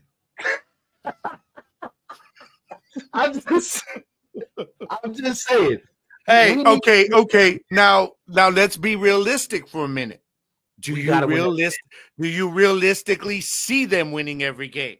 No. I see us dropping 4 games. I see us dropping 2 more games. I do. I have a feeling. Miami. I think we're going to beat Miami, and I think we can beat Buffalo. I don't know if we're going to beat Buffalo in December. What? Come on now. That got a good ass record in December. But you're talking about him going into snowy weather, Buffalo, where Josh Allen shines in that weather. I just don't know. I think that's a game we can drop. I honestly think that's a game we can drop, bro. And I don't know what it is. I just have a feeling we're not going to go perfect in the division. And I'm not saying that we won't beat Philly twice. I got to be honest. I have a feeling like we could possibly have an Arizona type game against Washington sometime this year. I was about to say Washington. Washington is that team that when they show up, hell, they show up. But lately they haven't been showing up. But I guess because when Sam Howell is playing well, the team overall plays well in the game. Mm-hmm. I have a feeling, we just know, bro, it's division, and you know how we get sometimes we pull off some wins, and we tend to start listening to the hype. At least a lot of the younger players do, and then an Arizona game happens. You know what I mean? And we can't have that. That's why I'm afraid of that this week, but I don't think it'll happen this week. I think they're focused coming off the bye. But I could see us down the road, maybe losing to Buffalo and maybe to Washington. But those are the only 2 losses I could see. Now, Philly is a possibility next week. We get that. I really have to see, though, how both teams look tomorrow before I'm ready to say, oh man, we're gonna get blown out in Philly. No, I'm not gonna say that. I gotta see how we look tomorrow after the bye, and I want to see how Philly looks, bro, because they have looked suspect. And I'm sorry, Philly fans, but y'all don't think it's a little suspect that you didn't have any penalties the other night? Bruh. I'm just saying. That's what I'm saying. Not one. Not one. Even though we saw some blatantly. Where the refs looking. What are y'all talking about? I didn't see none. You're looking right at the damn play, at the man's freaking hand on his face mask, pulling him down. And I wasn't impressed with the performance of those referees last week in a lot of different games. I haven't been impressed. Well, it's been like that all season, man. It's been all season. It's been horrible, and I think that it's going to continue to go on. I think it's going to be one of those seasons, man, where the refs are going to decide a lot of games, and it's not going to be a good look. It's not going to be a good look. Teams are going to have to really legitimately win by blowouts to keep the refs out of the game. It's like it's like in a boxing match or a UFC match. Don't let it go to the judge's scorecard type of deal. You know what I mean? Don't let the refs decide this shit, man. Can't because they can't. They're going to decide the Super Bowl. Yeah, this continues to happen this season. They're going to decide the Super Bowl, AFC Championship, and the NFC Championship. But in my opinion, like I said, Dallas has to win out. We have to go undefeated in the division. In order for us to really have a chance at the Super Bowl, we have to win out, bro. I don't think we need to win out, though. But see, to me, the first thing is Miami. We have to show what we got to do is get in the playoffs. And for number one has to be winning the division. We cannot be like, okay, we got to get in on a wild card, fight for a wild card. Now, I get to your point. I get what you're saying. You're like, if we win out, we ain't got to worry about it because that means we locked it in. I just don't think that winning every game is the only way we can do it, though. I mean, because I don't think Philly's going to win every game. They're not going to win every game from here on out. Well, we may end up splitting. You're going to whoop their ass. We could end up splitting with Philly this year, and I could still see Philly losing another 1 or 2 games this year. I mean, hell, they may lose tomorrow. We saw how close Washington was a few weeks ago until the refs screwed them out of that win in overtime.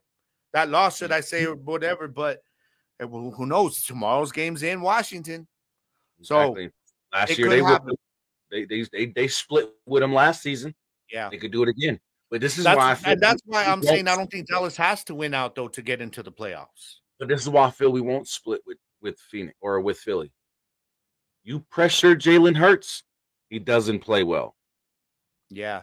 Jalen Hurts. The only guy that's worrying me is A.J. Brown. A.J. Brown's worrying me a bit because that dude is killing double teams right now. He is. But what do we see with Jalen Hurts? Jalen Hurts now is doing the whole thing now, though, where A.J.'s out there somewhere. You know, we're starting to see that where Jalen Hurts is being carried by his receiver at times. Mm-hmm. We're seeing that, bro. So he's the one guy that does. He's getting pressured. When you pressure, the statistics have shown it. You can go and look it up. Everybody out there watching, you can go and look it up. All you Philadelphia fans. If Jalen Hurts is pressured majority of the time that he drops back, he does not play well. And the rest of his team bails him out. Yeah. All we got to do is play like we know how and pressure the hell out of him. And our offensive line is better than their defensive line. Let's keep it 100. Let's stop the bull. Let's stop the bull. And then that leads me into, we could go ahead and trade for, Derrick Henry, which I keep hearing about. Everybody's like, hey, Dallas should trade for Derrick Henry.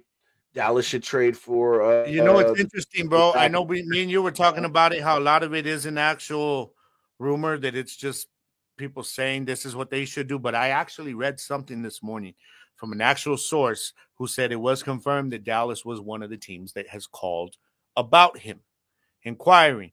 That doesn't tell us nothing other than the fact that Dallas has showed interest. But we don't know anything beyond that. We don't know what they're asking. I do know that they said the 3 teams that have reached out to Tennessee, their condition is that they are wanting Tennessee to take a part of that remaining contract, the financial part of it. So they're not going to be able to dump. They're not going to be able to dump Henry off on somebody else unless they agree to cover part of that contract, which it's possible. It is possible, especially if they're going to get some draft capital for it. Right. Then you're like, okay, we'll take that financial hit. Or otherwise, you're going to have to pay the dude for the rest of the season, and you're not going to have any draft picks to show for it. For an aging, running back like him, whose body's getting beaten up, I would love this, bro. To be honest, he would be such a good compliment. He would fix a lot of our red zone issues. You wouldn't have to worry about him getting beat up with the full load because Tony Pollard still would be likely the running back one. But now we go into a kind of split the way Zeke and Pollard had, but with Pollard getting the kind of 51% of it. Right. And then you bring in Henry later in the games, man, to beat down the defense.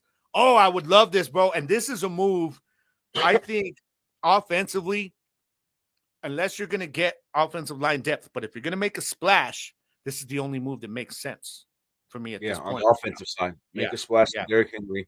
Get rid of it's. I hate to even say it because I think Dowdle's going to be really good. Get rid of Rico Dowdle. Get rid of a couple draft picks. Grab Derrick Henry.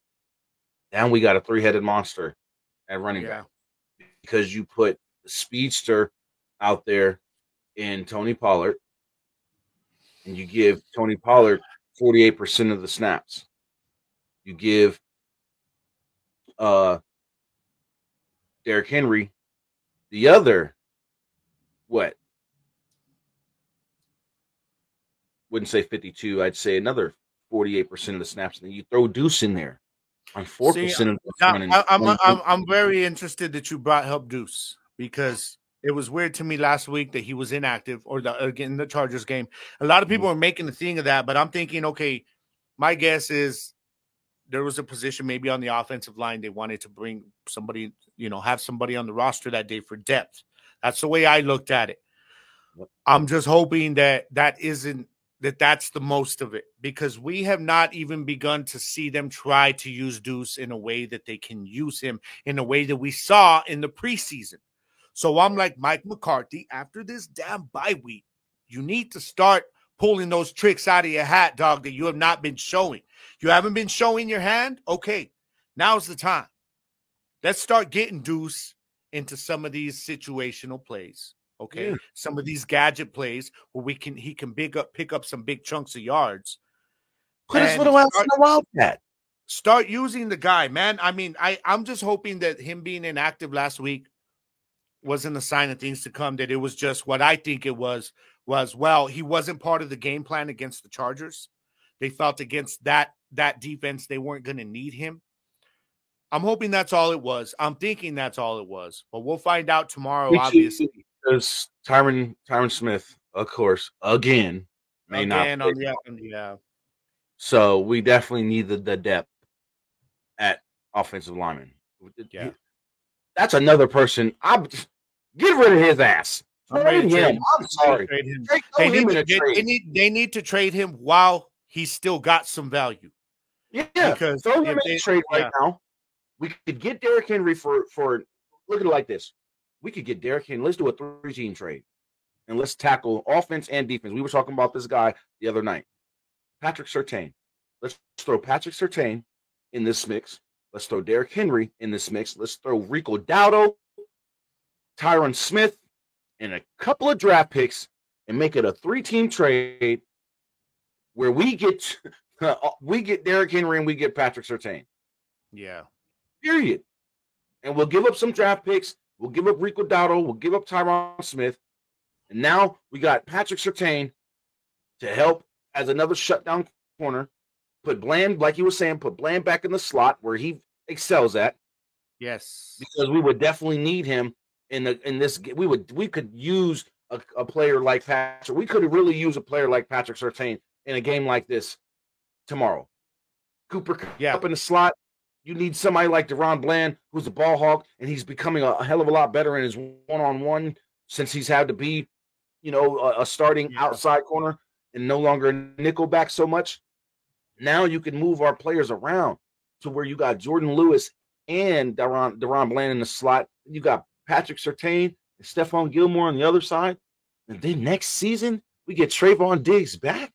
And then you got Surtain, Gilmore, and Diggs. I'm just saying it sets us up for success next season as well. But if you do that, and then you give us Derrick Henry on the offensive side, we get a young player at Tyron Smith's damn position who can start to work on carrying that load on that left side. Yeah, and I think Tyler Smith has already shown that he's ready for that. He is. When he's had to play it. Ready. We just need to find another person to replace him. And I could see them doing that in the drafts. But as for right now, when you talked about a 3-team trade, to be honest, the Titans have one of the worst offensive lines in football right now. They are probably one of the last 2 or 3. So it might not even require a third team. If I'm Dallas, I'm like, look, Tyron Smith may be banged up here and there, but he's better than anything y'all got on your line right now, Tennessee. So we're gonna throw him in this trade. We're gonna give you a 4th round pick. You give us Derrick Henry and a 7th round pick, and we call it game. We made your offensive line better. You gave us a running back that helps, our run game, and we swapped some picks. You got the higher pick. Yeah. You got the higher pick in exchange for your lower pick, and we're good. So I could see that. That is one thing I would be on board with. Now the Surtain thing is another deal, because on that, we'd be having to look at giving up probably multiple high picks, but I'd be good with it because Patrick Surtain is the elite of the elite. He is. He is one of the top 2 corners in football since he's gotten here, since his rookie year. So this is what, when you draft high picks, y'all, if you draft a cornerback in the 1st round, what do you want him to become? You want him to become exactly what Patrick Surtain is. So all you would be doing right now is trading those high picks and not having to develop a guy, because he's coming in already on an elite level on a team that needs elite level right now to win now. So I would be okay with it. I'm like, I don't care what you got to give up, Jerry. If you're trying to win now, then let's win now. Let's win now. Yeah. Exactly. Win now, we got to make the splash. In order for Dallas to go to the Super Bowl now, and Dak can get all this damn scrutiny off of him, you got to win now, and Jerry has to go big. So they need to be in his ear like, Jerry, we need Derrick Henry. Jerry, we need Patrick Surtain. We can afford to get rid of Tyron Smith because Tyler is playing good.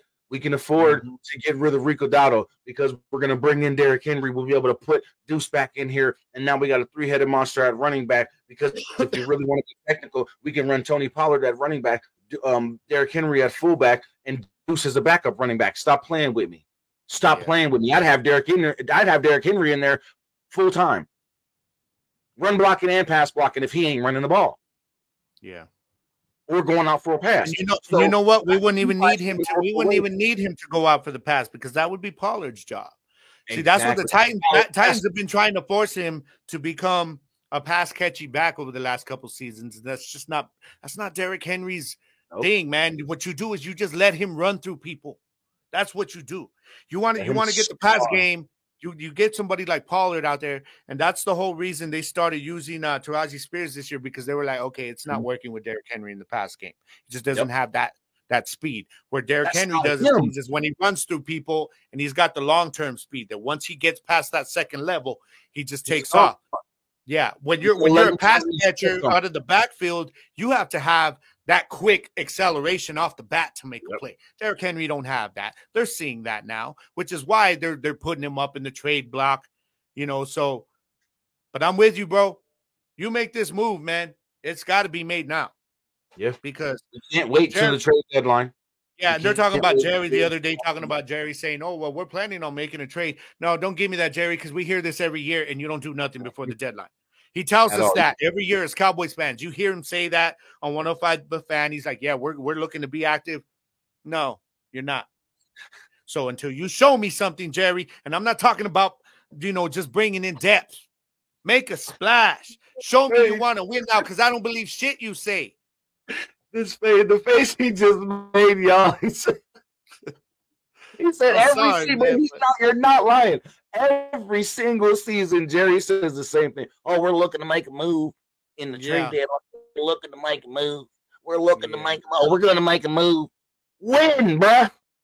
When are you going to make a splash that ain't in the offseason?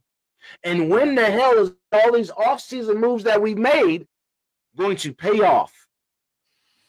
Utilize Brandon Cooks a lot more, please. Please. Yeah, please do. Why did we bring this man here? It's time to show us why he's there. It's time to show us why there was so much hype around Deuce Vaughn. Just show us. Show us why you added these pieces. Use them now, man. Like, don't worry about developing Deuce right now. He's already got the skill set to be able to, hell, you can give Deuce two plays a game, bro. And if you call the right plays for him, they can be impactful. They can be impactful plays. You know what I'm saying? He can explode on both plays and be a difference maker. Exactly. Hit. Make me have an old face. Like, oh, snap. You just, oh, what? Oh, we just got, that's what we want, Jerry. Mm-hmm. Not no, we're looking to make a move. We don't give a damn what we're looking to do. We want to see it happen. Because a move to Jerry like that, he could just be thinking, well, we're looking to add some depth on the offensive line, add somebody to the practice squad. And he'd say, well, I did say a move. No, yeah. Don't give us that BS. Don't give us that BS, Jerry. If you really want to win now, prove it. Prove it. Because I need to know that you are not, like you said last year, they said everything looked like it was being set up for this year. Okay? I don't want to hear that about next year. No. If you want to win now, like they kept saying they were wanting to do all offseason, Jerry, you ain't getting no younger, Jerry. Your days are numbered. I'm sorry to say. He's old. He's old. That's all I'm saying. So he wants that championship now. Jerry Jones, prove it to me. Go make a splash either on defense. Go make a splash with Derrick Henry. Hell, I love Michael Gallup. That's my favorite offensive cowboy right now. But I ain't going to be mad if you like package him in a trade deal to bring Davante Adams over. I ain't going to be mad. Right. I'll be like, okay, you want to win now. You want to win now, Jerry. So whatever it is, give us something, Jerry. Give us something good to talk about. Because me and Jersey, y'all, we don't want to be sitting here next week, okay, the same time right now saying we didn't do shit before the trade deadline. We didn't do nothing before the trade deadline. You know, Philly, who is on top of the NFC, is still out there making moves, plugging in gaps where they're weak at safety, bringing in former All-Pro Kevin Byard. They picked themselves up another linebacker. So what I'm saying is basically when you've got a team like them, they know. They're not under this delusion that we got this thing locked up. I don't want Jerry to have that delusion that we're good with what we're at. No, we're not good where we're at. You know why? Because we're not in first place. And even if we were in first place, you should be looking to make moves to plug your weaknesses or where you need a little bit of help to stay there. That's what Philly's trying to do. Jerry, take note. You want to get in first place and feel happy with where we're at. Make a move. Make a move. Exactly. That's all we're asking you to do, Jerry. That's all we're asking you to do. Beaches, I feel the same way. I was so excited to see Deuce Vaughn. Every time he touched the ball. Because it's like another Darren Sproles. Another one in a million type of backs. Short, stocky guy who's got speed and power and can make the ability or the agility moves that a guy like Darren Sproles was able to do. Why not use him more? What the hell are we doing? I'm just hoping, bro. I'm gonna try to give the benefit of the doubt to the staff right now until I see different, and I'm gonna say, okay, I am expecting, bro, and I know you are as a fan. I'm expecting that we used this bye week to tweak up the offense, throw some more plays into that playbook to open it up. You had an extra week to do it. We all know that has been the biggest issue with our offense this year has been a consistency to be able to move the ball large numbers and the red zone. So coach's job this whole week off was to fix that. Exactly. Put in some plays, change things up. It's obvious from what we're hearing now and what we saw against the Chargers that Dak will start using his legs more, which I'm glad.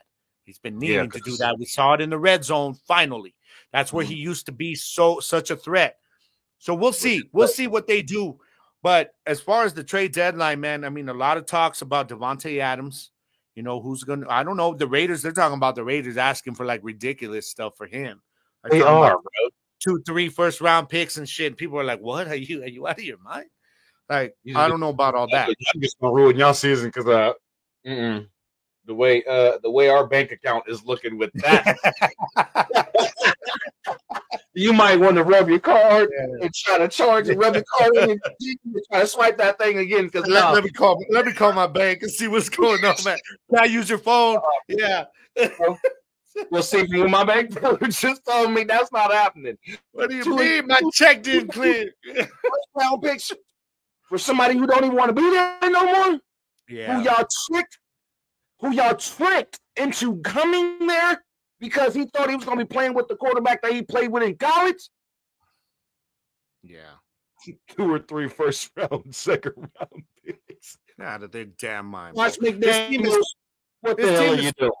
3-4 right now, and y'all just lost to the Bears. It's time to blow it up. And how do you do that? Get Adams out of town. Get some draft capital back. And Okay. rebuild. Yeah, and rebuild. Make it believable. Don't put it out there and say, well, we're gonna try and trade you, Devontae, but we're gonna make it to where teams ain't gonna want to give up what we're asking. And if the Raiders don't make something happen in the next year or two, and the Aces and the Vegas Golden Knights keep winning in this city, bye. Bye. I'm telling you, Las Vegas will get rid of the Raiders. Damn. Trust and believe. That's heavy, bro. But I'm just saying, you got to look at it for what it is. Y'all want 2 or 3 first-round draft picks for a player who don't even want to be there no more? Who y'all tricked into coming there? And y'all can't even get to the playoffs? Y'all can't even win in Las Vegas? But the women's basketball team just won back-to-back world championships? Or should I say WNBA championships? It's not the world, right? And then the Vegas Golden Knights have just won the Stanley Cup and are looking like they may repeat. Going 7-1 to start the season? I'm just saying, if you're not bringing I'm gonna tell you one thing, bro. They're going to get rid of this city. They don't give a damn about how much. Listen, the city of Las Vegas don't give a damn about money. The city is made plenty of it.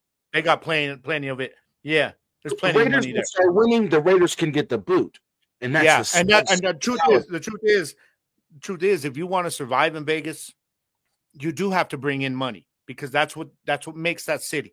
And if you're not winning, you ain't gonna be bringing in no money, no matter how many fans show up. Yeah, and that's why for Ziegler as the general manager, and for freaking trash ass McDaniels, you have to make a move, bro. Especially the general manager, you got to make a move here because if not, you're telling at 3-4 right now. After you just got embarrassed by the Bears and a backup quarterback and a backup running back, that's telling the fans, yeah, we're just kind of throwing it in on this season.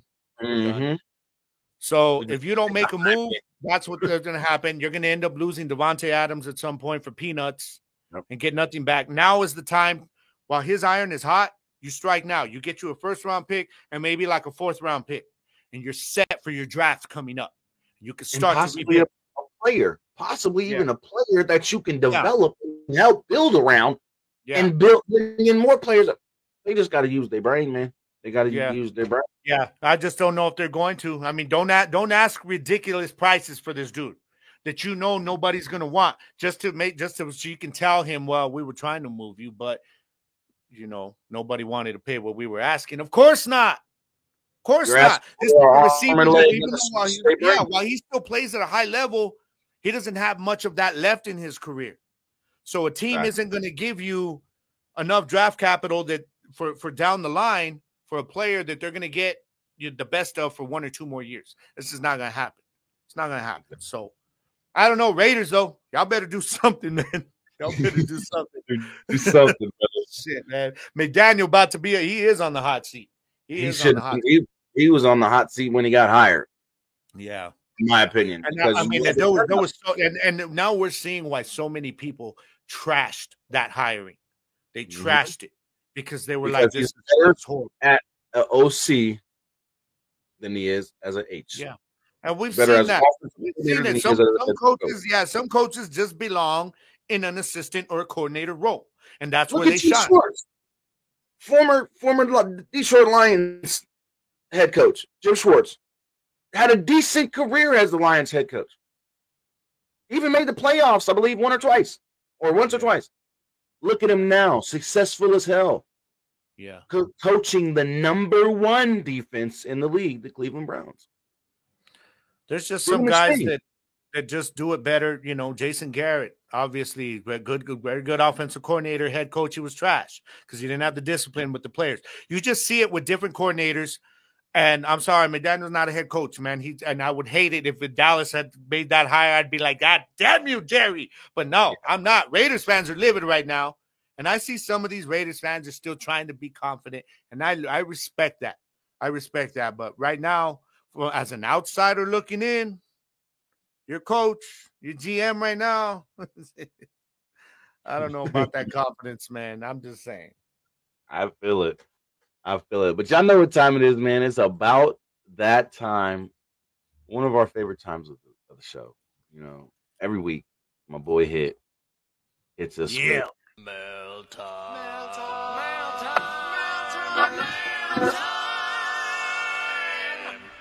Mail time. Oh no.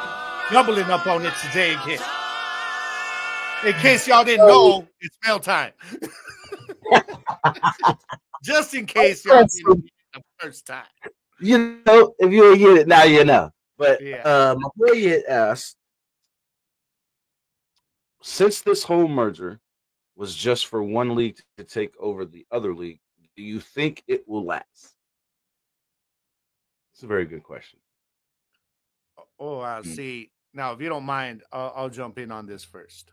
Go ahead. So the first thing is, if it is one league taking over the other, like we've speculated of a possibility, then it really isn't a merger at that point. So but if that's what were to happen, then no, because then that means USFL is doing everything their way, and if they basically take over the XFL, and the USFL does everything their way, then that means we're going to have hub cities. That means there's maybe some teams that aren't there. And that's when I'm like, no, it will not survive. Because when people like us are saying it's going to be hard for us to support that, and we're the ones that actually have been gung-ho about it, what does that say about the casual fans they're trying to bring on board where the money is? There's not going to be any interest there. If we can't hold our support for it, there's not going to be any interest outside of the hardcores. So if it happens where basically the USFL takes over the XFL and just pulls them in, then no, I don't see it. I don't see it working. I totally agree. Totally 100% agree. If this is ultimately a takeover, buyout, whatever you want to call it, this season won't, or this league won't last 2 years. Yeah. It won't last 2 years. It may not even last the first year. Because everybody who's an XFL fan, if their team ain't there, they're not. Who are they going to support? Just the league in general? Exactly. It's going to get to a point where we're like, we don't want to do that. We're not going to just sit here and support the league when we had a team to support last year. We had a team to go watch and play, or watch play last year. We actually had a stadium to call our own last year, and now we don't. Nah, I'm okay with that. I'm good. I'm not gonna. No, it's not gonna last. You're gonna lose trust. You're gonna lose support. You're gonna lose fans. You're gonna lose TV ratings. You're gonna lose everything. It's not like when the leagues first came back, 2021, 2020, where people were like, okay, this is new, it's fresh, fresh coat of paint. I don't have a team yet. Let me choose a team. Like for me, I kind of let my heart decide, but some people were like, let me choose a team, and they ran with it. Well, now that they've had a season in, and some people that jumped on board with teams, like if they, like for my example, if I'm Arlington and they said, well, Arlington's not going to be in it, I'm like, I'm sorry, but I'm just not going to jump to another team just because y'all said this is your selection here. Now, I had a team, and y'all said, no, they're not there no more. Sorry. Well, okay, then neither am I. Definitely. It says, I got y'all.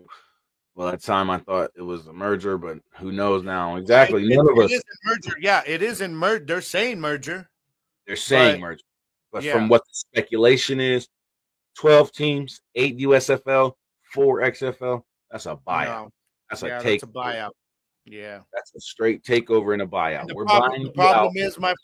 problem is, my friend, all we have is speculation because they do not want to tell us a damn thing right now. Because if they tell us anything right now, they have to deliver something. Yeah. Whether it's uniforms, whether it's the team names, uniforms, where they're going to be playing, everything. They got to tell us they're going to have to tell us something. So I think that they're more than likely just going to wait until they have everything in place, and they can say, okay, Boom, this is the merger. Boom, this is how it's happening. Yeah, and this goes back to when this first came out that me and you were saying it would be best to play the seasons 2024 and wait to do this merger the first season, the inaugural season in 2025, because it gives you an entire over a year to do this right. Rushing it, bro.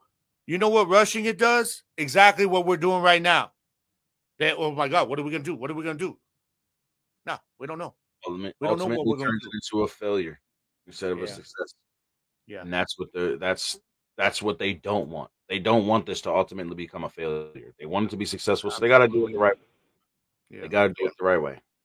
All right, question 2. What are y'all hopes for football excluding the NFL? This is a good one because it kind of just answers the question that we've been complaining about. Well, it kind of we basically answer the question, but now we get to give you our real feelings about it. And me personally, I want to see spring football be real football. I don't want no hubs. I don't want no bull crap. I don't want teams getting moved around and put here and all that. We want football. Same thing we're getting in the NFL during the season, we want in the spring. Just give us our season. Let us watch our games, go to our games, root for our teams. When the playoffs come, let's be hyped, talk our trash to our counterparts, and this is that and the third. And don't give us all this, well, this may happen or that may happen at the end of the season or during the middle of.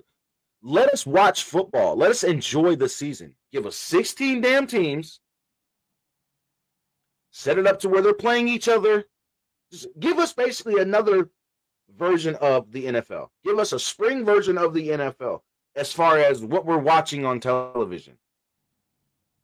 Seeing the fans in the stands. Seeing the logo to these teams in the middle of the field instead of the XFL or the USFL logo. Seeing the team's logos or names and paint in the end zone. Saying this is their field. Whenever they play a home game, this is where they're playing at. That's what we want. We don't need no damn hubs. We don't need to travel to freaking Miami, Florida for San Antonio. Yeah. Come on. Oh, yeah, the Corpus Christi Bandits are going to play all the way in Miami, Florida. Be real. Oh, the New Jersey Generals are going to play all the way in Omaha, Nebraska. And if you want to watch them, if you want to support a team, you got to go to Omaha, Nebraska. Come on. Come on. I feel you. Yeah. I'm with you. I mean, I want to be excited about spring football every single year. The way we get excited for college football when June rolls around, July, the way we get excited for NFL when training camp comes in because we know the season's close. That is what I want for spring football. I want to be able to be like, all right, Super Bowl's almost here. Super Bowl's over. And to be like, damn, y'all, next week we got spring football kicking in. All right, man, let's go, Renegades or something. That's what I want. I want to have, and see, I can have that same excitement because we are football fans, bro. We're not NFL fans, just NFL fanboys. Me and you, we are straight up football fans. So I want to be able to get hyped about the season. I want to be able to get hyped about the draft and watch it, even if it's just streaming online to begin with. You know what I mean? But it shouldn't be like that because it is Fox. But that's what I want. I want to be able to look at some of these players we're drafting and saying, okay, I know where he's going to be next year. Basically, I want to know when the season ends that I'm like, you know what? It's all good. We'll get him next year. I want to be able to say next year, because that means that spring football would be at a point where we now know that we're getting it every year. You know what I mean? When you can comfortably say, damn, we got to the divisional championship this year, but damn, we lost. Next year, we'll be back. Exactly. We can't say that now. We can't say that now. Hell, we get a season this year. What are we going to say if we don't hear nothing? We're going to be like, damn, I don't know. Is there going to be a next year? We don't know. I want football to be, as a fan, something, spring football, I want it to be something that I can get excited about, bro, every single year. Like I do with college football, like I do with NFL. It doesn't matter that it's not NFL to me. I don't care about that because I know that the players and the talent is there with these teams. The problem is, bro, is that even the product on the field for both of these leagues isn't the problem at all. There is no problem with the quality of play. You know what I mean? It's the whole business side of everything that's going on. So what I want now, to answer this question, another one on a side note, my B answer, what are y'all hopes for football excluding NFL? My hopes is that whoever's running this damn thing gets their freaking head out of their ass and quit. Starts listening to the So if they do that, we're going to get what we want, man. You know what I mean? He said, get your head out your ass and quit. Not get your head out your ass and do better. Just quit altogether. Yeah. I don't blame you, bro, because regardless, it's like it's not going to get better. Yeah. So, but I think me and you are on the same page in the fact that what we want is to be able to get excited about a spring season every year and consistency, I guess. If you want to put it down to one word, hit, and you ask it, what are the hopes for the football excluding NFL? It's consistency. Give us consistency for spring football, and I guarantee you consistency breeds success. Consistency in something real. Yes. Yeah. Period. Thank you, Hit. That was a great question, bro. Yeah. Number 3.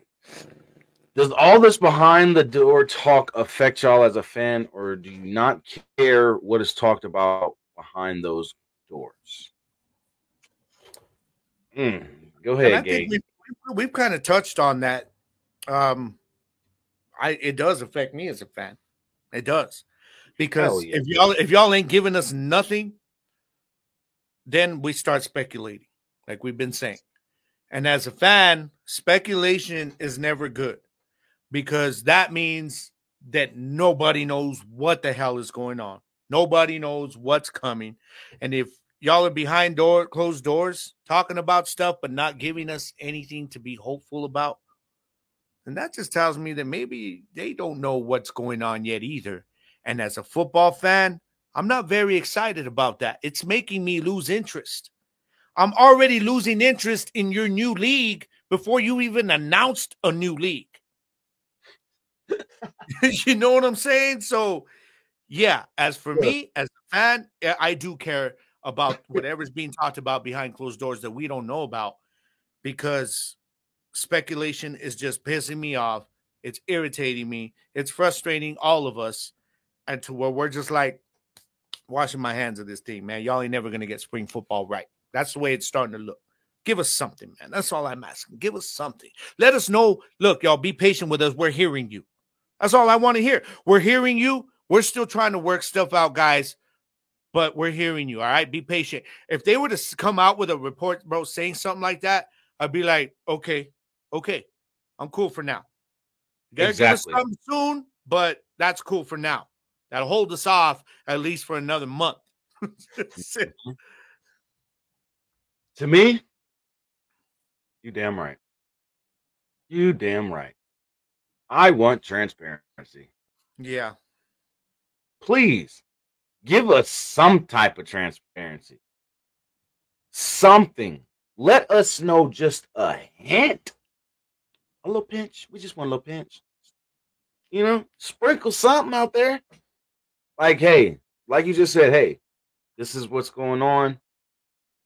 We're getting everything together so we can present this in the proper way to all the fans, yada, yada, yada. Something. Hey, we are still talking. We are still in merger talks. We are just getting everything together.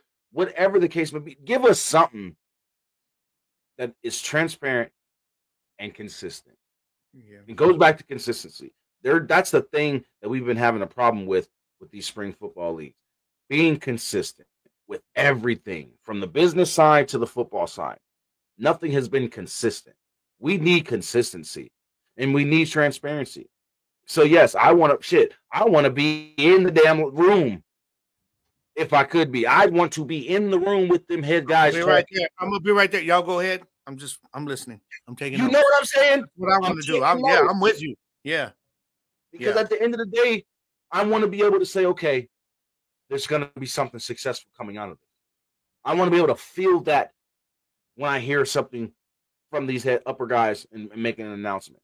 And I just feel like we're not going to get that transparency. I think we're going to get a half-ass story or a half-ass announcement, excuse me. And then all of a sudden, we're going to get bombs dropped on us like boom, boom, back to back to back. I just have a feeling something like that's going to happen. I feel like they're not going to be transparent enough.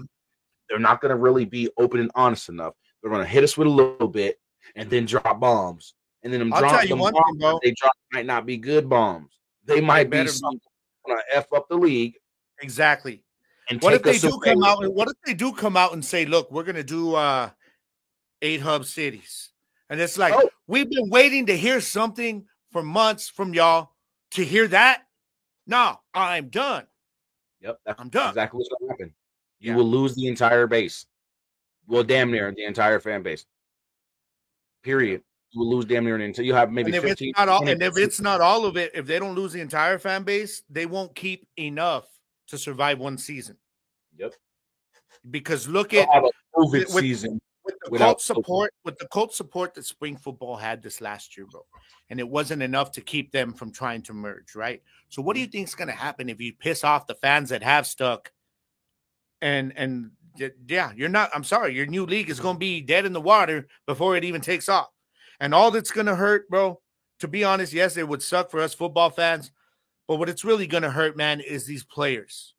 Yep. The players that are trying to do everything they can to get to that next level or get back to the NFL or just to have a stable career in spring football.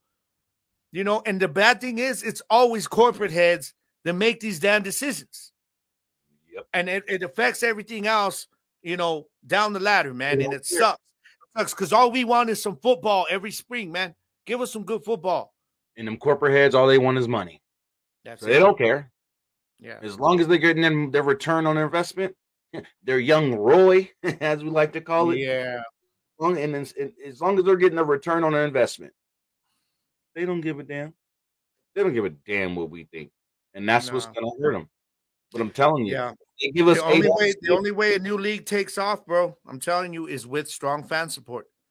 That's it. And in order to do that, you have to care about what the fans say first. Strong fan support, transparency, consistency. That'll make this league survive. I'll tell you one thing, though. Right now, what we're seeing, they're not starting off with a great record of transparency right now at all. At all. Yeah. They're actually being like how some people look at governments and shit. They're being very, very political about this. Being very shady. Mm-hmm. Very shady. We're not with it. Because if y'all be shady, we gonna be even more shady and not support whatsoever. And then what you gonna do? You're gonna go bankrupt like you did in COVID year.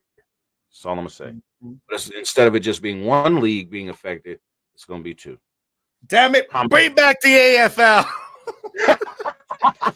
Bring back the AFL then. If the XFL and USFL don't want to listen to us, AFL will be here for you. We'll be here. AFL just merged with the CI. Do you remember, like, I think it was the year before COVID when the AFL came back for like a year? And I was digging it, man. I was like, damn, they're back. Cool. They just couldn't make – well, but I mean, they were back on TV. They were doing all this stuff. They were on network TV for like that season, and I was so hyped about it, bro. It was the year before COVID, but they didn't have enough money with ratings and stuff to keep it going on. And I was like so disappointed, bro. I was like, damn. But they're back, and they've merged with another league. And guess what? The merge is already done and over with. They merged. Wow. They merged, literally. And guess what? The AFL and that other league, I forgot what league it is. It's not the CFL. It's CIF, I believe it's called. Something with football on the end of it, but I don't know what the acronyms exactly stand for. I forgot. But they merged. Both of these leagues took both their ideas and said, hey, we're going to put these things together. And we're going to come up with a good way for both of these leagues to survive with the fan base that we have. Yeah. Watch how successful the AFL, the new AFL, is going to be. Watch how successful the new arena football is going to be. I promise you. It's something indoor football. That's what it is. It's something with a C. Oh, okay. Yeah, okay. CIF, something indoor football. Is it And okay. they merged with the AFL, and their merge is already done. Literally. Get it together. USFL, XFL, new spring football, what the hell, whatever the hell you're going to call the league. Come up with a damn freaking name already. Make it official. All right? And if you're going to do 2 separate seasons next year, just come out and say it. Because obviously y'all don't know enough of what's going on right now to rush it into a 2024 season, man. If they do that, it's going to be a mess. It is going to be a mess. It's going to be a dumpster fire all the way through. Or just let Jersey know he was right. You're going to do it how I say it. Man, we don't need them blowing you up like that, bro. You're already ready to tell me, dude, I was right. I told you so-and-so was going to win. And then I'm like, yeah, no, you did.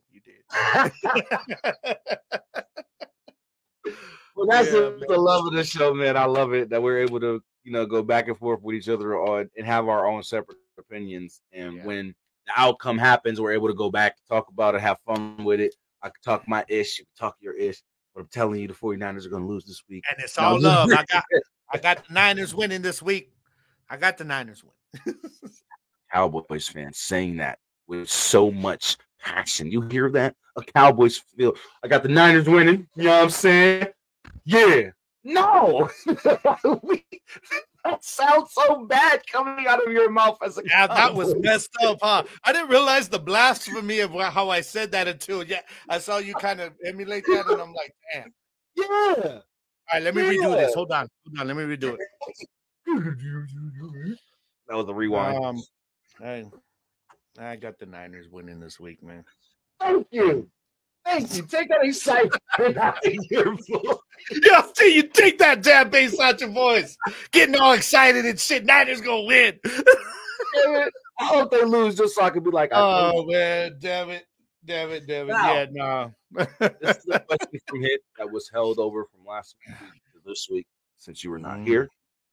And Hit would like to know what are our Super Bowl picks for the year. Now, Hit, I'm going to tell you right now, you're going to have to ask this question again at the end of the regular season. When we get ready for the playoffs, ask this question. Yeah. Right now, we're just going to give you who we think has the best opportunity, and then maybe multiple teams.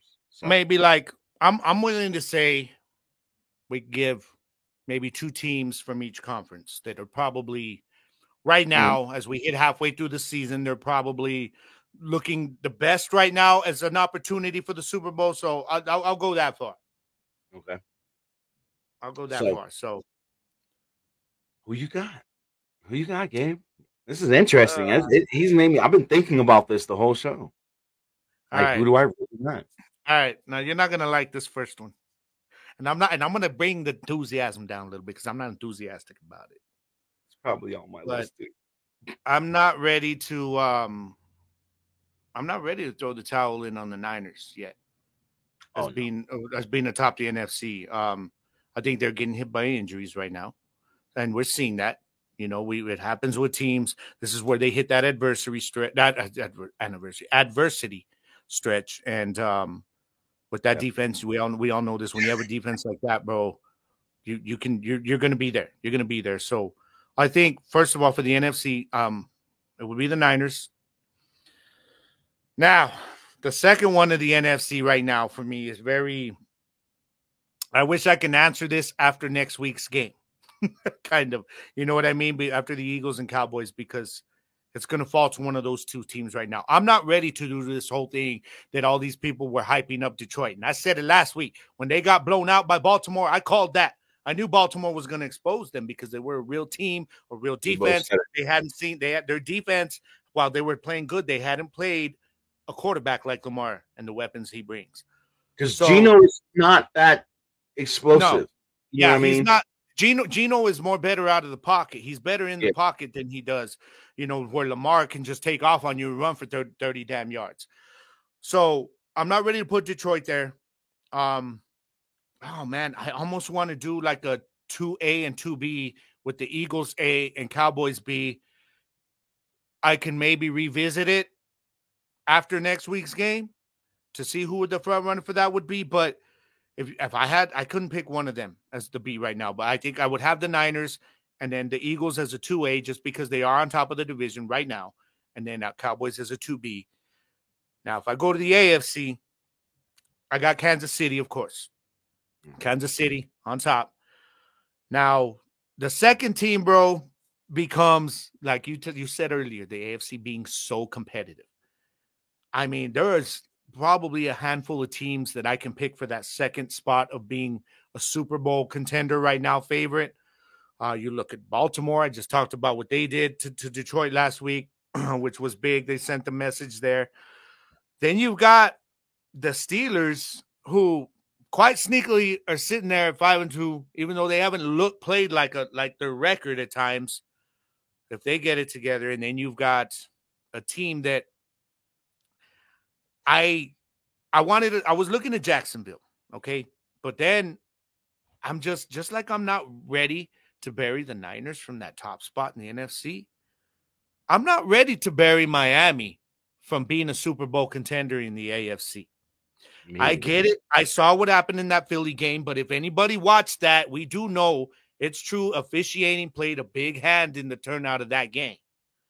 Also, the fact that Miami's banged up. Waddle wasn't completely 100%. They don't have Achane, who was that running back that was coming in and being explosive. So I'm going to, okay, so to finalize it, the AFC, I would put KC and Miami there. But I'm going to put Jacksonville and Baltimore right behind Miami, man, and that can switch around pretty quick. Gotcha. Well, 2-1 Brahmasita. Welcome in, Horns Forward, y'all. You already know. What's up, Jackie? She is one of those hosts of Horns Forward podcast. I stopped in there last night. We did the wave. It was lit. No, he was messing with Jorge, yo. We were getting on him. He's like, "Don't be waving. You're gonna get bad juju." But no, you gotta definitely go check out the Horns Forward podcast every Friday night, man. Make sure y'all check it out. Definitely check it out, yo. 8:30, either 7:30 or 8:30 p.m. Central Standard Time. Just double check with 210 Brahmasita and she got you. Also, I feel, just to jump right back in it, I feel kind of the same way. I'm not ready to sit here and count out the 49ers in the NFC. That would be stupid on my part, as much football knowledge as I have in my damn head. And as realistic as I know I am. The 49ers still have one of the best teams in the NFL. Not just in the NFC, in the NFL. Exactly. A lot of people are forgetting. I mean, not to cut you off, but just to your point, real quick. After that Cowboys game, remember, it was just 2-3 weeks ago that they were being hailed as the best team in football. So back at it, bro. Go ahead. You can't take that away from them at all. Injuries have played a part, the whole nine, so you got to leave them where they're at still, the top of the NFC. And then I'm right there with you, bro. Dallas and Philadelphia are the next two best teams in the NFC, regardless of what Detroit's doing right now. Not taking anything away from Detroit. They're playing a hell of a good season so far. Yeah, and they're playing their best football in a long time. Yeah. So can't take that away from them. But that defense isn't up to par yet with Dallas's defense, the Eagles' defense, that 49er defense. That Detroit defense isn't there yet. Yeah. They're getting there. They're young. They're young. They will be there. They're like the Jets right now. They have a young top defense. They have a top defense with a bunch of young bulls ready to just trample you. But they still make a lot of mental mistakes. Yeah. They still miss assignments. You know what I mean? Things like that. So we can't sit here and be like, okay, Detroit's on the come up. They are. but not on the come up to where I'm gonna put them in the Super Bowl conversation right now. We get towards playoffs, and they're sitting top 3, top 4 in the NFC conference. Then I could be like, like if they go into the playoffs as the NFC North champions on like a 6-game winning streak, then you're like, oh damn. And I could say, you know what, they could be a threat. You know what I mean? If something like that happens. But right now, I literally have the 49ers. I literally have the Eagles and Cowboys tied. As the top 3 teams in the NFC. And the only reason I put the Eagles at 2A and Cowboys as 2B is just because the Eagles right now sitting on top of the division, coming off the division and being in the Super Bowl. Like I got to, that's why I'm saying I wish I can answer this after next week's game, because I got to see Dallas do it against Philly.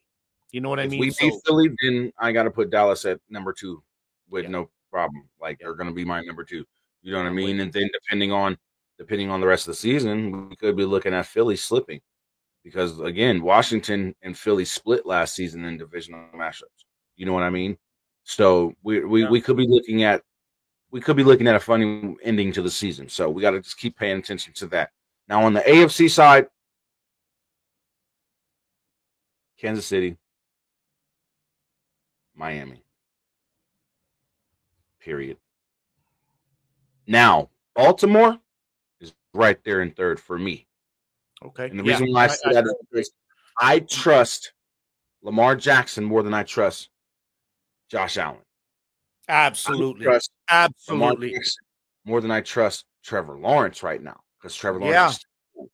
I trust Lamar Jackson more than I trust Justin Herbert. Yeah. And you know how much it hates for me to agree with that, bro, because you know me, Herbert is my dude, man.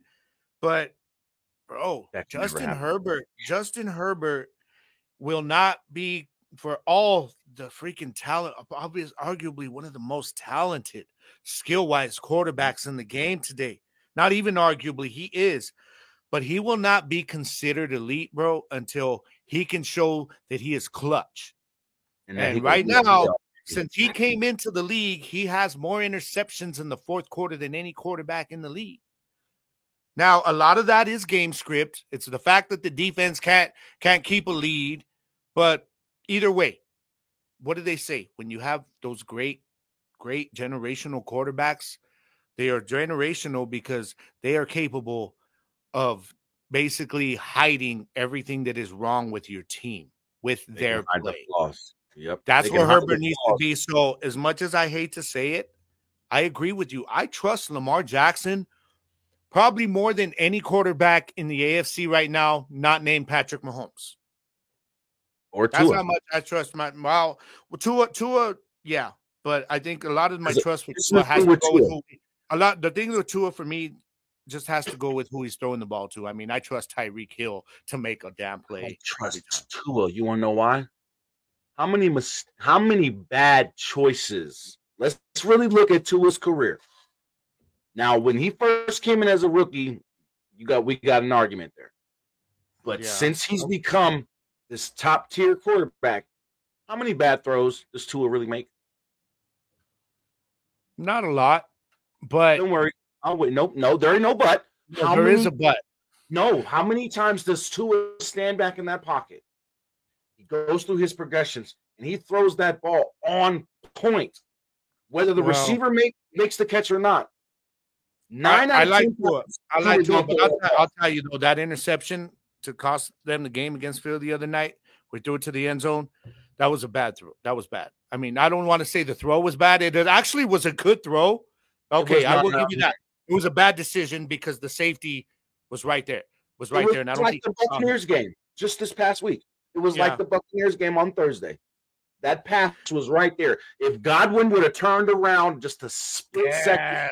Oh, damn. And I watched that and I was like, damn, Godwin. Especially because I got Godwin in fantasy. I'm like, dog. But, dude, what does this tell you with our choices here, bro? Like, what is this saying about Buffalo? Because over the last couple of seasons, dog, like, most of us had Buffalo in those top 2 teams. And it's the same with Cincy. What is this saying? We all know Their about Super some shit Bowl this window, their Super Bowl window for Buffalo is closing. I'm thinking this is year. that last year for them, for that window being this open. And Cincinnati maybe too, because they're going to have to start paying those receivers.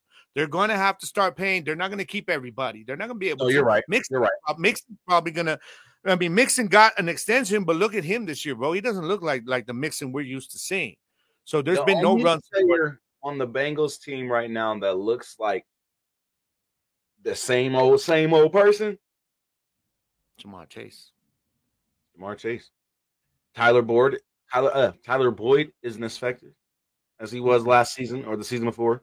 T. Higgins, damn sure ain't as effective as he was last season. Yeah, and he's banged up. The more T. Higgins keeps playing banged up, he's not going to get 100% this season, bro. He won't get it 100% if you don't get healthy.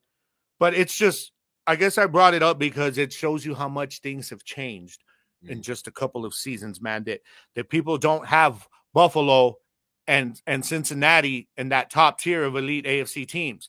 Is the talent still there and the opportunity to do it? Yeah. But I think teams now, we're seeing Miami overtaking them. We're seeing Baltimore overtaking them. And like I said, watch out for the Steelers, bro. They're quietly at that record. They haven't looked too impressive, but yet here they are still at 5-2. And if Mike Tomlin starts getting that offense playing the way that they can play, watch out. Watch out. So it's just interesting to me that Buffalo and Cincy, man, like all of a sudden that Super Bowl window is closing really fast. Really fast. So, and I had to think about it. I'm like, no, Bengals window ain't closed. And they got Joe Burrow, but I'm like, no, you're right. You got to pay T. Higgins. You got to play Tyler Boyd. You gotta find some offensive linemen who are worth money to pay. Help. You have to pay those offensive linemen. That's the heart of the offense right there. And you ain't got no damn defensive players that are super studs. So y'all got to go out and find some. And y'all just sat there and paid Joe Burrow all that money. You let Jesse Bates go because you didn't want to pay him at safety, and now he's having an all-pro season in Atlanta. Shit, man. It's like, hey, that's on y'all. But Hit, man, I want to thank you, brother. Hey, Hit, we need to bring this question back up. Yes, after the end of the regular season, when the playoffs, when we do the episode before the wild card weekend, we definitely have to touch on this again, bro. We have to. Yes, sir. And if you guys want to send your fan mail questions in, you already know, send them right here to thegridironpodcast@gmail.com. And we will ask and answer those questions every week like we do. But again, Hitman, you already know, brother, we want to thank you for another amazing mail time.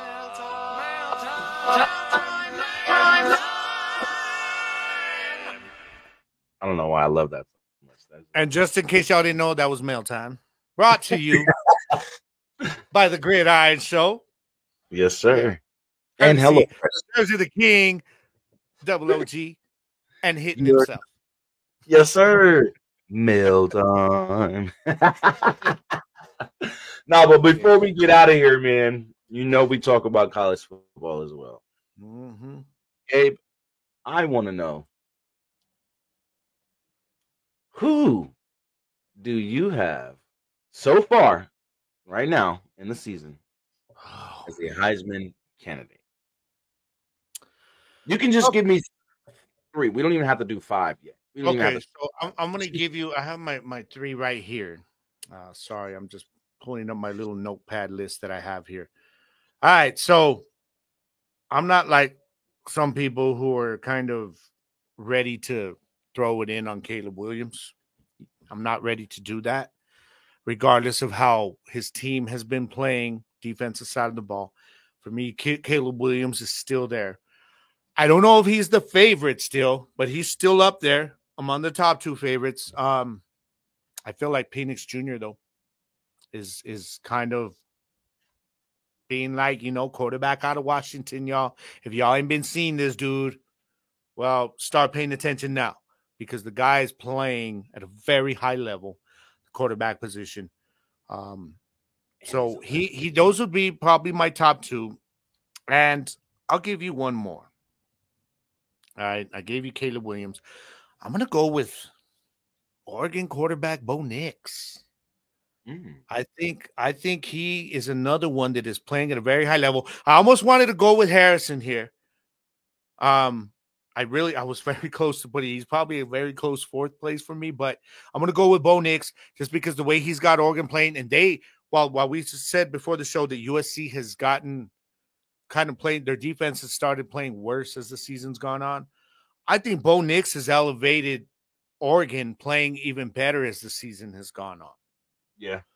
So those would be my top three guys right now. Would be Penix Jr., would be Caleb Williams, and Bo Nix. And I got to make sure I emphasize the name Penix. Okay? I ain't saying something else. I hate saying the damn name. Okay? I hate it because everybody's like, did you just say penis? No! I said Penix Jr. All right? He's a quarterback. But he is a legit Heisman candidate. So those would be my three guys right now, bro. It was funny because I remember when Oregon and Caleb Williams, when they were lined up to play Colorado, everybody was talking about it was going to be a contest of Heisman candidate quarterbacks, or even Heisman players if Travis Hunter was going to be playing in those games, which he didn't. But ever since how Colorado's kind of brought down to earth, the Heisman talks calm down. So these are the three guys to me, brother, that stand out the most, at least right now. What about you? Well, Michael Penix Jr. is my top candidate right now. He's my top candidate right now. Yeah. He's leading the FBS in passing yards as well as touchdowns thrown. Crazy. And touchdowns thrown per game. My man's averaging 3 passing touchdowns a game. That's insane because the man is scoring points, which is the point of the whole offense. It's crazy. It's crazy. And I just think that he's one of those quarterbacks that is going to make it into the NFL and pull a CJ Stroud. He's going to transition so cleanly, and he's going to go in and he's going to have a hell of a start to his rookie season in the NFL. So I think we could have 2 of those next year. Exactly. I think him and then my second choice right now is Caleb Williams, of course. I still think he's going to be another one of those quarterbacks that coming out of his college season, or his final season in college. And she's asking me what kind of pizza I want. Oh, let me text her. She's like, he's doing his show right now. Reach him through the show. Sorry, baby. No, you're good. That's Mrs. Garcia, y'all. Yeah, but you're right. That is. Damn it. That is. No, she's like, you better pay attention. I'm gonna jump into the show here and make him pay attention. All right, but carry on. No, I think Caleb Williams is another quarterback who's going to come into the league and just have a nice transition and be able to, depending on the team he gets put on. To be honest, I think that the reason why Chris or CJ Stroud worked out so well is because Houston had a bunch of young talent. Mm-hmm. So I think Caleb can come in, and if he gets put in the right situation, he could be successful. Now, my third pick for right now, it might blow your mind. Marvin Harrison Jr. I kind of expected you to say that. Yeah. And for good reason. For good reason, let him know. This guy is just like his father. Mm-hmm. Just like his father. You throw the ball in his vicinity, he's grabbing it. Yeah. He's another Megatron, a.k.a. Calvin Johnson. You throw that ball up. Matt Stafford was able to just step back in the pocket as long as he had the protection. Allow Calvin Johnson to get down the field. Calvin Johnson could have 3 people covering him, and Stafford, I don't care. And Calvin Johnson will go up and get that. Yeah. You remember that game against the Cowboys? I'm just real quick. There was at the end of the game, and we had 3 DBs draped all over him, bro. And it was like a father with the little kids hanging on him. Yeah, and he's up there grabbing the ball. Yeah, that's what the Megatron did, and that's what Harrison did. does. Marvin Harrison Jr. is able to do that on a consistent basis. He's able to literally do that every single game. And my thing is for him to not be talked about in the Heisman conversation like that, it's just like it's starting to feel like I'm starting to feel like Marvin Harrison Jr. is one of those wide receivers that he's a generational wide receiver. He's going to come into the league and make an impact on any team he is on. I'm starting to feel like the Heisman Trophy, though, is for quarterbacks. Kind of like the NFL MVP. Exactly. Yeah. But sometimes I do give the Heisman voters and I do give the Heisman Council itself credit. If there's a running back or a wide receiver that is just blowing their stats out the water, they make sure that they're a candidate for Heisman. Yeah. They make sure people know, hey, go vote for them. But I think right now, I really think, what's going on? What's up, Angel? I really think, though, right now, your top 3 candidates, and don't get me wrong, Bo Nix is a beast. He's in my top 5. I give him that. He's in my top 5. But right now, it's Michael Penix Jr., it's Caleb Williams, and it's Marvin Harrison Jr. And then I can throw in Bo Nix, and I can throw in one running back that I'm gonna leave. And it's funny, man. Like you're talking about Marvin Harrison and how good he is, and it was funny because this last year of the NFL draft was very. It was well stocked with wide receiver talent, bro. There was a lot of good wide receivers out of this draft.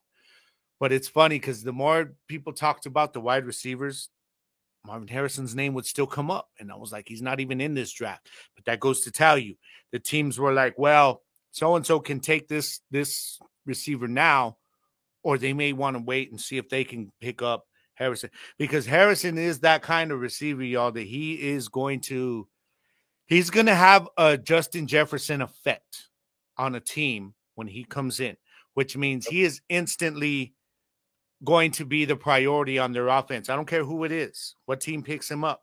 He's going to be the priority, and he's going to be an instant threat as a rookie. So, yeah, I can. That's what I said. I wasn't surprised when I heard you say his name because he's got everything, all the tools. Hell, he's got the lineage with his dad, who is one of the all-time greats. A guy who can also teach him humility, because we know Marvin Harrison, he wasn't that diva wide receiver, bro. He was always that wide receiver with the Colts that just went out there, balled out, dominated, and didn't say nothing. And got his numbers. Yeah. Yep, got his numbers and didn't say and so he's had such good upbringing, coaching, I'm sure, from his father, and playing at Ohio, playing where he's playing. So I'm with you, bro. I see why you put him there. So I'm cool with that. And I would love to see him get the Heisman. Unfortunately, I'm like you.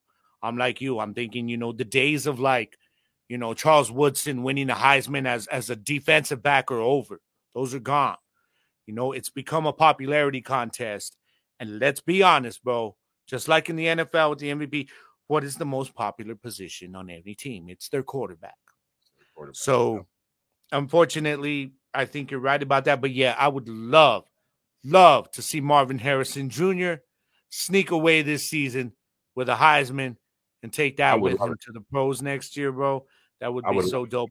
And for your other two, I'm with you. I mean, Caleb and Penix are the guys that they're playing in pro-style offenses, which is why I feel they would transition right away as rookies to the NFL. That's what Bryce Young's having issues with. They knew this, though. Like a guy like Bryce Young, where he was thrown in, they just kind of worked a team of veterans and stuff together to try to get him through this year. But he's coming out of Alabama, who doesn't run a pro-style offense. So he's having to transition. And then when you compare it to CJ Stroud, like you said, he was put in a very good position, a lot of good young talent there, very good coaching, solid defense. But I think both of those guys you mentioned at quarterback, are both guys that they will be ready for the NFL next year. And I legit, your top three is legit. I dig that. Now, there is one player sadly I had to leave out, and I think it's because they missed 2 games. And it's Travis Hunter. Yeah. I think if Travis Hunter would have been able to play in those 2 games, he would have been able to finish that Colorado State game. I thought if he would have been able to finish that Colorado State game, the outcome of that game would have been way different. I don't think it would have went in overtime. I think Colorado would have ran away with that. One thing about Travis Hunter that I do appreciate and I admire so much is that he can play both sides of the ball. We have not seen this successfully done this well since Charles Woodson. I mean, you're getting multiple interceptions and touchdowns on defense and multiple reception touchdowns and tons of receiving yards in one season. Travis Hunter was on pace for that. Yeah. Until that injury in the game, which I personally said was blatant as hell. That kid should have been ejected from the game, and he should have been suspended because you literally hit him after the whistle was blown and the play was dead, and this man was out of bounds. So, but it's sad that Travis Hunter can't be in this conversation this year. But and I'm with you. I think playing both sides of the ball, if he had been able to stay healthy and still maintaining that, the way he was playing on both sides of the ball, they would have no choice but to put him to be a finalist, because it's like you said, it's unheard of. It is unheard of. Like, now teams want you focusing on one position. One position. That's it. Yep. So it is. It is disappointing. And this may have been the only chance for him to do that on both sides, because next year, Deion may be like, look, man, I need you focused here now. This is where I want you to shine, to get you ready for the pros. So, it's too bad. Unless the only way that Travis Hunter is going to stay a two-way player is if it depends on how he finishes this season. Yeah. If he finishes this season with a reasonable amount of reception yards, a reasonable amount of defensive pass breakups, you know what I mean? Things like that on both sides of the ball. If he's successful on both sides of the ball, Deion ain't going to have no choice but to keep that. I was just going to say, unless Deion replaces him one side of the ball or the other with somebody of equal talent, then you got to put your best player at each position that gives you the best chance to win. And if playing Travis Hunter on both sides of the ball gives you the better chance to win, then you have to. And then you got to look at it. Travis Hunter could go into the NFL being so talented on both sides of the ball that they're like, well, damn, where are we going to put you? Yeah, and see, I think the NFL is different, though. I think scouts are different. Scouts are going to want them. They're going to want him for one position when he gets into the NFL. The thing is, you may be right, though. If he balls out on both sides, they're like, well, we need a cornerback, but not a receiver. Yeah, we can. Yeah. Look what they did.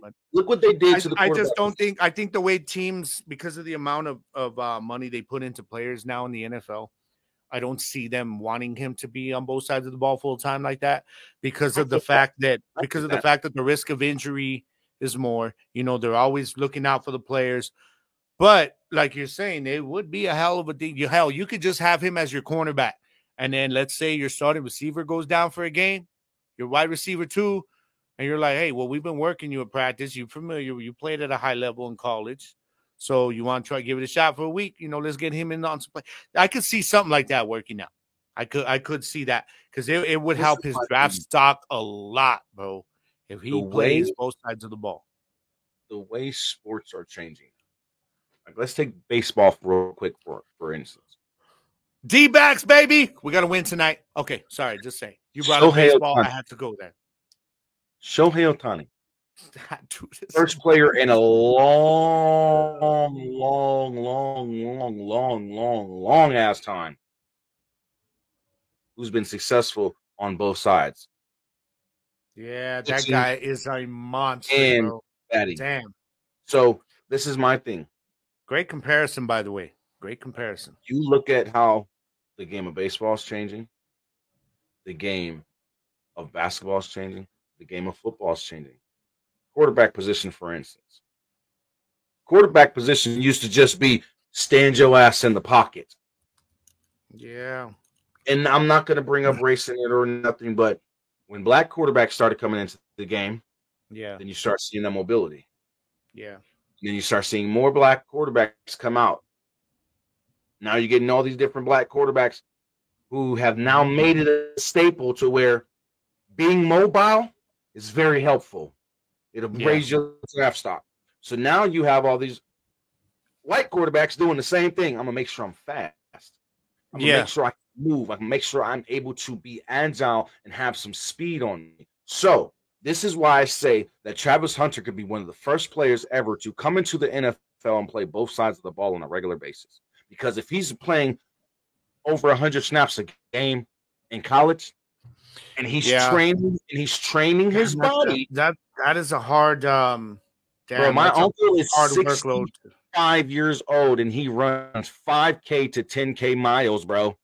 This man can do it. What I'm saying though, you're asking Travis Hunter. That's asking a lot to have that kind of workload in a career where he's playing against the best of football players in the world every single time, going up against the best. I just don't see a team for what they would have invested in him wanting to risk him like that. They're gonna say, let's what are you best at, and that's where we want you. What you do. The NFL wants to keep their ratings for the future of the NFL, because trust me, the NFL ratings went down a little bit. There's a lot of people. They're still the top rated thing every single week, though. Of course, it's football. Yeah. I'm just saying, you put out players and allow them to play on both sides of the ball now. It's gonna be something game changing. No. You know why? Because you're going to have more injuries than we even have now. We have got the amount of injuries we've had. If you've got Travis Hunter playing both sides of the ball in the NFL, then you're risking him double now. You're risking him double, so that gamble better pay off. Why? Because now you're saying, well, we're paying this guy a big rookie contract, and while he was playing good on receiver, now we lost him to a torn ACL playing cornerback. You know what I'm saying? Like, the risk is doubled, and we've already seen what injuries are doing to star players right now. Teams, if anything, what's going on right now is going to make teams even more careful with their players in the future. But why? You got these players who are training their bodies, getting their bodies. But it won't matter. You don't think Trayvon Diggs is so well trained in his body, and he still ended up with an ACL because he landed wrong? No, because he landed wrong. A lot of the NFL players in the league are lazy. Justin Jefferson, you don't think Justin Jefferson has a crazy work ethic, bro? He still got hurt. Tre'Davious White still out for the year. Lazy, bro. They're lazy. A lot of them are, but not all of them. Not all of them. Hell, we see guys. We see guys with some of the strongest work ethics get hurt. What I'm saying is what Travis Hunter is doing, the way he's training his body, this boy goes out and runs just to have enough. He got endurance like a soccer player, bro. But he's still human, bro. Injuries still happen. I know. I understand that. That's going to come with the game of football. Yeah. That's going to come with what I'm saying is, though, in the NFL, the way they look at it, though, is okay, now we're putting him double. Now we're putting him double the risk of being injured. Like, do we want him completely not playing? Or do we want him playing on the side of the ball more, that he helps us give us a better chance to win? Because if we put him out here on both sides, we may not have him for a chunk of this season. There's just that risk that goes in the NFL. Guys are faster. They're hitting harder. Hell, there's more. You see what happens on the turf now, and there's no talk about them changing any of that soon. So my thing is, I'm just saying that I don't see the NFL. They're too careful with their players. I don't see anybody wanting him to play full time. Why? Look at all the injuries. You were complaining about all the injuries earlier in the season. You're like, damn, everybody's dropping. Because these players are the type of players you can tell by how they're getting injured. No. Look how many players have never torn their Achilles. Freak injuries happen. You're going to tell me Nick Chubb is a slacker? No. Come on now. Nick Chubb got bent the wrong damn way. He got exactly. And that can happen on any play. When you put a player out there for double of those plays, you're doubling the chance of a freak accident like that happening. Aaron Rodgers didn't even get touched and tore his Achilles. Exactly. Why? Aaron Rodgers is old. He's old. My uncle, but I'm telling you, my uncle's 60-something years old, and he's still squatting 500 pounds, bro. But He takes care I of his refuse to body. believe that everybody that's gotten hurt this year it's because they're not taking care of these dudes don't get to this level on talent alone, bro. They have to keep their bodies ready and they put in the work. You know this as well as I do. Injuries continue to happen when you don't take care of your body like you did when you was in college. Indeed. How your college coaches had you working on your body and drinking the right stuff and eating the right stuff. It's a whole different level, though. I mean, the NFL's actually got a much better system, though. They've got the higher paid kind of nutritionists and stuff like that. All I'm saying is, I don't see the NFL, for the way they invest in these players, I don't see them wanting to risk him full-time on both sides of the ball.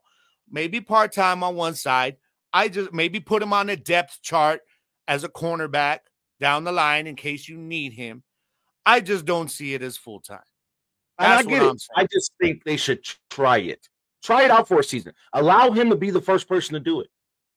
And if he goes through a whole season, doesn't get injured, or, the injury ain't no freak accident injury type shit, and it's not going to, and it's, we can't sit here and be like, oh, well, he got injured because he was playing on both sides of the ball, right? Let's just say, for instance, he goes through a full season and he's successful on both sides of the ball. Let's just say he's 1,000-yard receiver, about a good 10, maybe 15 touchdowns on the reception side as a receiver. But then on the defensive back side, you get about 5, 6, 7 interceptions.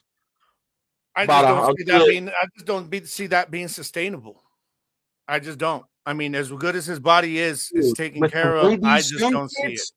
With the way these young kids are coming out the womb nowadays, we hear NFL players. We hear NFL players talk all the time about late in the season, how your bodies are beaten up from the grind of the constant practices and games and traveling in the NFL. We hear it. Players say it all the time about how you get into that last quarter of the season and your body's beat up. What happens when you're doubling that kind of workload on your body? I get that. That's even worse. They need to add in another bye week. I feel every team should have 2 bye weeks. No, hell no. Why not? No, hell no. The players would stay healthy. I don't want to go another week without Cowboys football. I'm just being selfish, okay? I'm being selfish. If we turn this into a 18 game where you're actually playing 18 games, they deserve 2 bye weeks. 20-week season. Yeah, and they took out one of those freaking preseason games to prepare too. So that may come down the line. That may be something that the players union wants to bring in. It's just a thought because I'm just saying, because look at the players that are coming out of college nowadays. Look at these players coming out of high school going into college. They're hybrid players. Yeah. You got, like I was just saying, you got kids that were born during COVID, 2 days old, holding their damn neck up. Yeah. But I mean, Michael Parsons was a running back in college, in high school. So, eventually these players get to the pros. Eventually these players get to the pros, and the coaches or whoever their scheme is ultimately decides this is where we want you. You know what I mean? So that's the way I'm looking at it. The game is changing now. The way these players are coming in. Okay, I'll give you that. Who knows? It could be a thought. Where it goes. Travis Hunter is being so successful with it right now. Yeah. You know what I mean? So it's just something to think about. I just think it's something that we could throw out there because he should ultimately have not gotten injured. That was I feel like we were robbed of seeing him against Oregon and USC. We really were, man, because those would be the teams that he was going to solidify himself as a Heisman candidate. What I mean, you said, in order to be a true Heisman candidate, you got to play big against the big teams. He just wasn't there to have the opportunity to do it. And it's too bad because it was something that, like you said, should have never happened. Never happened. It was somebody losing their cool. Yeah, it was a young player losing his cool that just let his emotions get the best of him, and it cost a player his opportunity to really solidify himself as a Heisman candidate, man. But you know what? I give Travis Hunter so much credit for that and Deion, because they came out and they were like, nah, I forgive the dude. It's cool. It is what it is. It's football. That's a player and a coach talking. But as fans, yeah, like, no, we wanted – this dude robbed us of seeing this guy against two big teams. Mm-hmm. So I feel you on that, bro. It And that is, and kid it's should have going been to never happen, suspended. man. That kid should have been suspended. The hell with all his emotions were running high. Boy, you did that on purpose. He hit him and then looked down at him like that right there was blatant. That was a blatant hit. And after the whistle, that should have been unsportsmanlike conduct. That boy should have been ejected from the game. And on top of that, he should have been suspended for at least 4 games. I think that's a little too much. That's just my I think the ejection, yeah, maybe a game. Maybe a game. That hit would have put him out like DeMar Hamlin. But dude, you could do that with a lot of players too. I mean, I see. Hell, I saw it with my Aggies game. The only reason it didn't get the attention is because they're a smaller school. Like, if that's going to happen, you see it around college football every time where there's late hits, there's stuff like that. If that's the case, you're gonna have all kinds of players out for 4 or 5 games, and that's going to start killing some of these big market teams because it's key players. They'll know not to hit after the whistle. But see. Bro, we played the game. We played the game, though. We played the yes, you do. But even the most disciplined players, when you're on that field, we've been there. Your emotions and your discipline sometimes when you're in the freaking game, man, like it happens. Even we've seen the most disciplined players sometimes lose their cool in a moment on the field. So I'm not saying it's right. I'm not. I am not saying it's right. What I am saying is, as a player, it's a human thing, man. Like, you're not going to always – it's easy for people to sit here and say, this dude needs to be more disciplined. This dude should have known. But when you're out there, you know it's not always that easy. It takes a lot of work to get yourself to that discipline. You know that. You know that. That's why I'm saying we both know this. But if I had that discipline in college going into the pros, I'm going to think about it differently. You got to remember how young these guys are, though, bro. You got to remember how young they are. They're still working on them. That's why I said they need to get harsher punishments in college. Give them harsher punishments. So when they get to the NFL, they know that you're held to a higher standard, because now in the NFL, you lead with your forearm and hit him in the head like we were able to back in the day. You're getting a fine and getting ejected. But you know why the NCAA won't do this? Is because a lot of these players that would end up getting suspended, bro, are from these big market teams. They're impact players. So then you're talking about their bottom line affecting the NCAA's bottom line, which is what? Money by these big market teams. All I'm saying is NCAA don't give a damn what the fans think. They want these guys out on the field because they want the money. They want them competing. And whereas the NFL can say they don't care what we think either, but the NFL's like, we know y'all still gonna fucking watch. You know what I mean? So that's the difference there. I do agree with you. Now, don't get that twisted. I agree with you. There should be harsher penalties because you're trying to teach these guys, prepare them for the NFL. If you don't give them a certain level of discipline that prepares them for the discipline that's expected in the NFL, then they're going to be penalty prone. I get that. Exactly. Problem is the NCAA is not going to do too much because of the fact that it could affect their bottom line. They know these kids are only here for a year or two. They're trying to milk as much money as they can out of them and what they're doing for these big market teams. You know what I mean? So the NCAA, I've always hated the NCAA commission, though. Always. Yeah. I've never liked them. The way they do things. The way they do things. They don't care about the players, bro. They only care about the bottom line. They've never cared about the players, because if they cared about the players, you're right. That dude would have been suspended. He would have been. But they don't he would have been kicked out the damn game right then and there. Hit the showers, boy. Hit the showers. And for the next 4 weeks, you can watch your team play. That's what should be getting done when stuff like that happens in these games, man. And even in the NFL. Quit being lenient just because these dudes have money. Yeah. DeMar Hamlin was dead on that field, y'all. Dead. Don't get me wrong. He wasn't from a blatant hit or nothing like that. That was pure football. But when you got these guys going out there looking to take people's heads off, like I seen a video last night, Major Wright, when he made that play in the Florida Oklahoma national championship game, and he made that play, he said it. He said, I seen the ball. And he's like, I should go up and grab this. He had the angle and everything to cut off the pass and get the game-winning interception. He said, but I wanted to hit him. He said, I wanted to hit him. I wanted to strike fear in that man and the rest of the sideline. Boy, he hit that boy so hard. The boy was on his knees for 5 minutes, just trying to gain recognizance. I got to be honest. That's an old school mentality of playing football. That's an old school mentality. He hit him though. Yeah, forearm to the chest. He hit him forearm. No. He hit him so hard. That's not even a football hit. Then, if you're throwing a forearm to the chest, if you're hitting him, you're coming in arms open to hit. Boom, rap. Yeah, I got you. He knew what he was doing. He knew what he was doing. He went to intentionally hurt this man. Yeah. Something that like I cannot condone, man. Something like that. Something like what happened in Travis Hunter in that Colorado versus Colorado State game, where it's just blatant, where they know they got it in their mind as the play is happening. I'm gonna rock his world.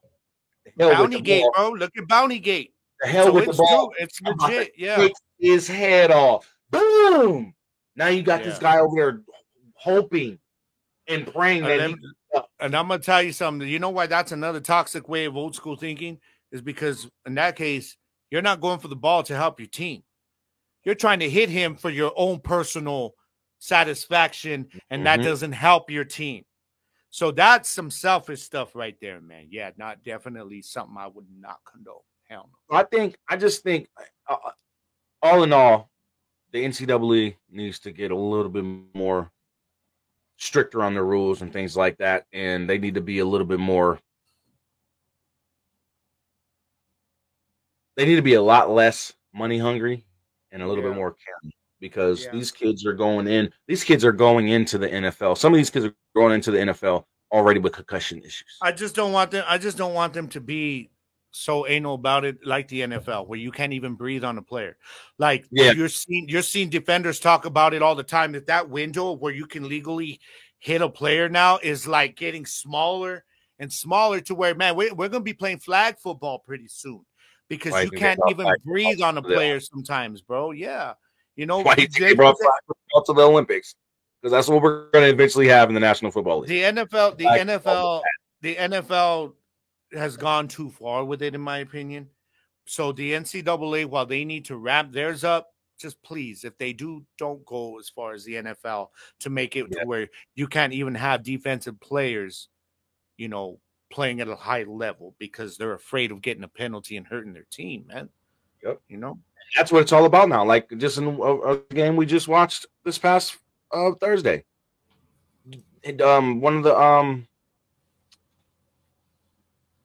the San Francisco players got a penalty because of, I think it was the San Francisco game. He got a penalty he couldn't stop his momentum. Yo, that was the no. The Eagles-Dolphins game.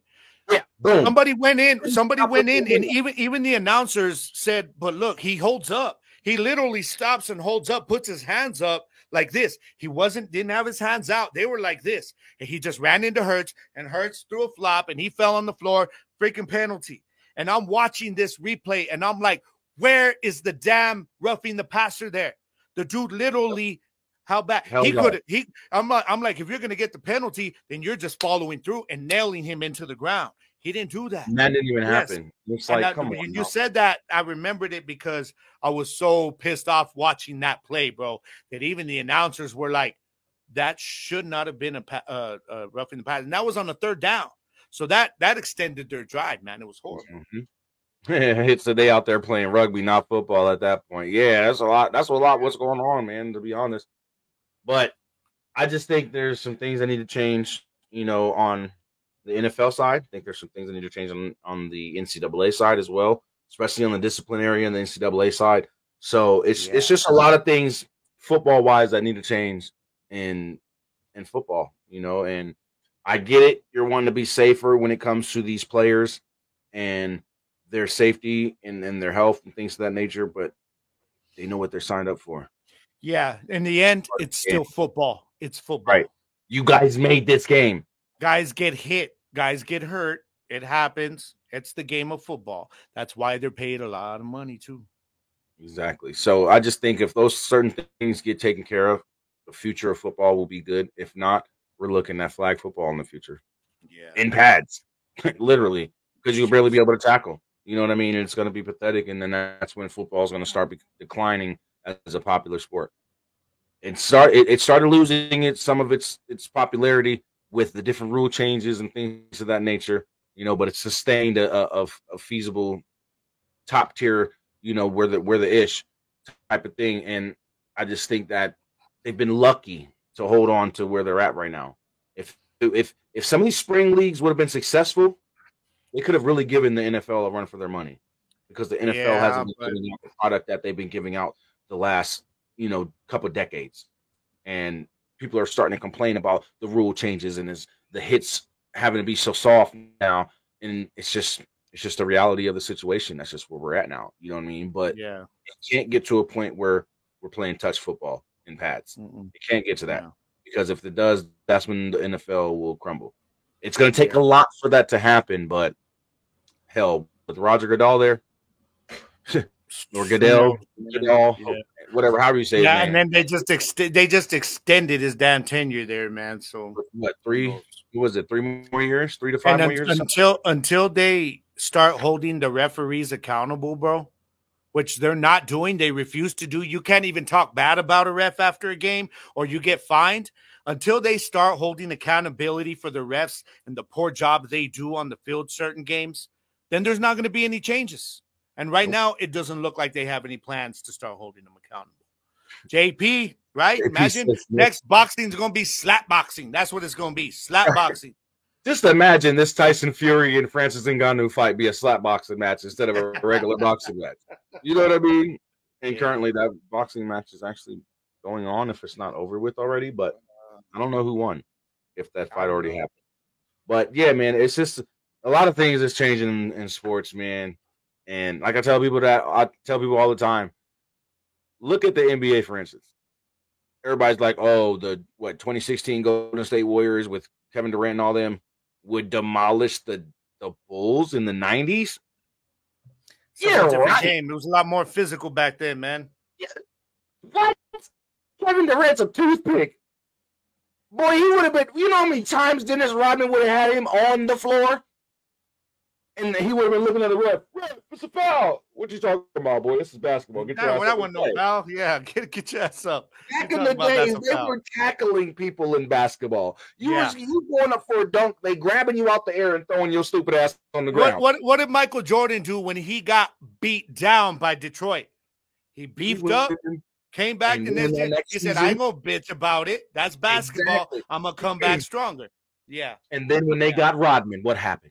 Rodman showed them how to use them elbows. You know what Rodman's thing, though, is he used to get up here in people's heads, man. Mm-hmm. He had Malone pissed off in that series. Malone couldn't play focus for shit because Rodman was in his damn head, dude. It was crazy.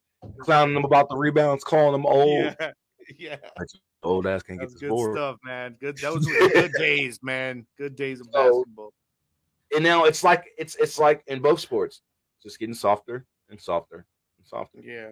Like right now in basketball, you can't really do anything, and it's a foul, bro. Like, so it's just times are changing, things are going soft, and that's just what it is, man. Sure. We're on 3 hours, guys. We're gonna get into week 8 and make our picks for week 8, but I'll let Gabe do that for us on Tuesday on Gridiron Nation. For week 9. And we'll because tomorrow is week 8. So you know what? Actually, maybe I won't have time tomorrow. I was thinking maybe we go live in the morning and just do our picks, but I ain't gonna have time. I'm gonna be on the road in the morning, so I'll have to catch up with the games actually tomorrow night. I'm gonna be staying off my social medias and stuff. We gotta go up to Albuquerque to do something, but I'll be catching that. See, there's my little girl using her mama's Facebook profile right now to say hi. That's what we're taking up to Albuquerque tomorrow. You talk a lot. That's what podcasting is all about, sweetheart. That's what podcasting That's is what all I got. about. That's what I got to live with, though. That's my baby, man. That's my baby, man. I did see the Bucks play, and I still think Boston's a little bit better. I don't know. Once the Bucks get their chemistry down with Dame there, man, they're gonna be tough. Once that chemistry James kicks don't in, play defense like Drew Holiday. yeah, see, but it's still early, man. I'm not. Nah, I'm. Yeah, Bucks sure. were the Bucks were the number 1 seed last year, And who was on their team? and now they. Oh, Holiday. you're gonna tell me Drew Holiday's better than Dame? Maybe defensively, but come on. Defensively, yes, that's the main you know what? thing. You know what? No, I'm not ready. Actually, I'm Drew not ready to Holiday go there. I'm not ready to go there because Dame now he can actually focus on perimeter defense with Giannis back there. Yeah, Dame got no wasn't choice. having to. Yeah, but that's going to help him out. Actually, it's going to help his defensive game. Just give him time. We're talking 1 game in. So all I know is my Magic are 2-0, and I'm loving it because our young squad is looking good right now. That's all I'm saying. My Bulls are 1-1, and I'm loving it. So let's get it. Bulls gonna be there too. Bulls are gonna be there too. So we'll see. And D-backs, man, D-backs, y'all need to rebound tonight, please, man. Let's do it. I don't want no damn Rangers winning the damn. Man, you know what though? Last night, D-backs were the better team. They just that 9th inning, bro. 2 outs, you're up 5-3, and you pitch to their best home run hitter. I was like, what are y'all doing? This is looking like the D-backs of after the All-Star game when it didn't even look like we were going to make the playoffs. But we'll be all right. I'm not counting this team out yet, though, man, because we were down 2 games to Philly. And y'all saw what happened there. So we'll get it tonight. But week 8 in the NFL is going to be lit. We're not going to make no picks this week, but we are going to talk about it next week and make some picks for week 9. Yeah, because that's when we got the big one with Philly. Yes, sir. A big game with Philly, and there's some actual divisional matchups next week that are going to be significant as well to talk about. So we got a jam-packed show for y'all next week as well. I want to thank y'all for tuning in today, all 3 hours. Yes, thank you. It was a marathon today, but we had a lot of opinions today. So yeah, we definitely did. And I want to thank all of you guys who came in, stopped in, dropped your opinions, got in on the conversation. Again, make sure if you want to ask any type of football questions on the Gridiron, email your questions to gridiron or the Gridiron Podcast at gmail.com. If you want to follow Gridiron Nation and follow Double G, there's a socials there at the bottom. Make sure you guys go and follow them on IG, TikTok, and Facebook as well, and on the Twitter, aka X, whatever you want to call it. And then if you want to have your fan mail questions for Gabe asked and answered on the Gridiron Nation podcast show, make sure you guys send it right there to the email address, gridironnationpodcast@gmail.com. Also, go follow us on Spotify. Everywhere. Nation on social medias. We're everywhere. Gridiron on Spotify are fine. Follow us on all social media platforms. You can find all of our social medias everywhere. We don't even have to give you like the handles. You just go into your search bar on whatever damn social media platform you want to go on. You type in The Gridiron, and we're there. All right? That's all you got to do. Hell, you could even Google Jersey the King, and everything that I've ever done in my life, music-wise or podcasting-wise, will pop up. So you can find us anywhere, man. That's all you got to do. But again, we want to thank y'all so much, man. Thank you again for amazing questions for fan mail this week. As always, you keep us locked and loaded when it comes to the fan mail. Yes, always. Constantly doing that. It's going to pick up. We're going to start getting more people. I just feel it. We're going to start getting more people to throw in their questions and things like that. So you guys just make sure you email them to Gridiron Nation Podcast at Gmail for Gabe's Gridiron Nation Show, and The Gridiron Podcast at Gmail for the Gridiron Podcast Show right here every Saturday, 10 a.m. Pacific, 11 a.m. Mountain, 12 p.m. Central, and 1 p.m. Eastern. Every Saturday, we right here. Yeah. You know, I got all 4 time zones down. But most definitely support you guys have just continued to give this show. It just keeps us going. You know what I mean? It keeps us going. It keeps us going. And just the debates that we have and everything, it just makes for the show to be better each and every week. So, Gabe, absolutely, I'm so grateful to have you as my partner, brother. Thank you, brother. I appreciate you, man. Always, every week, you're doing our thing, sir. bro. So I love it, but bro. that's it for this week.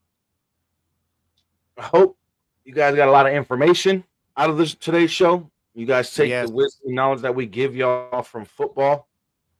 If you're in London, the podcast would still then you're asleep. You're asleep. No, the podcast would still be at 1 p.m. Eastern, just 8 hours later for you. So it would be 1 p.m. 9 Eastern, p.m.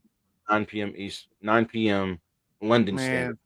Man, don't encourage him. Don't answer that question, okay? Don't encourage KP, okay?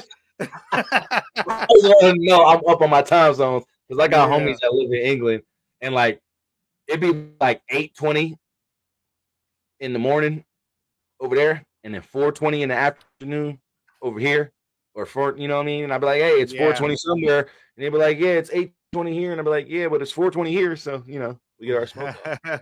My head, but you know, hey, this is the Gridiron Podcast. Before we roll out, y'all, you guys already know we're gonna shoot you guys out with a little bit of positivity, man, to get you through the rest of your weekend. All right, so we talk about all this stuff with football.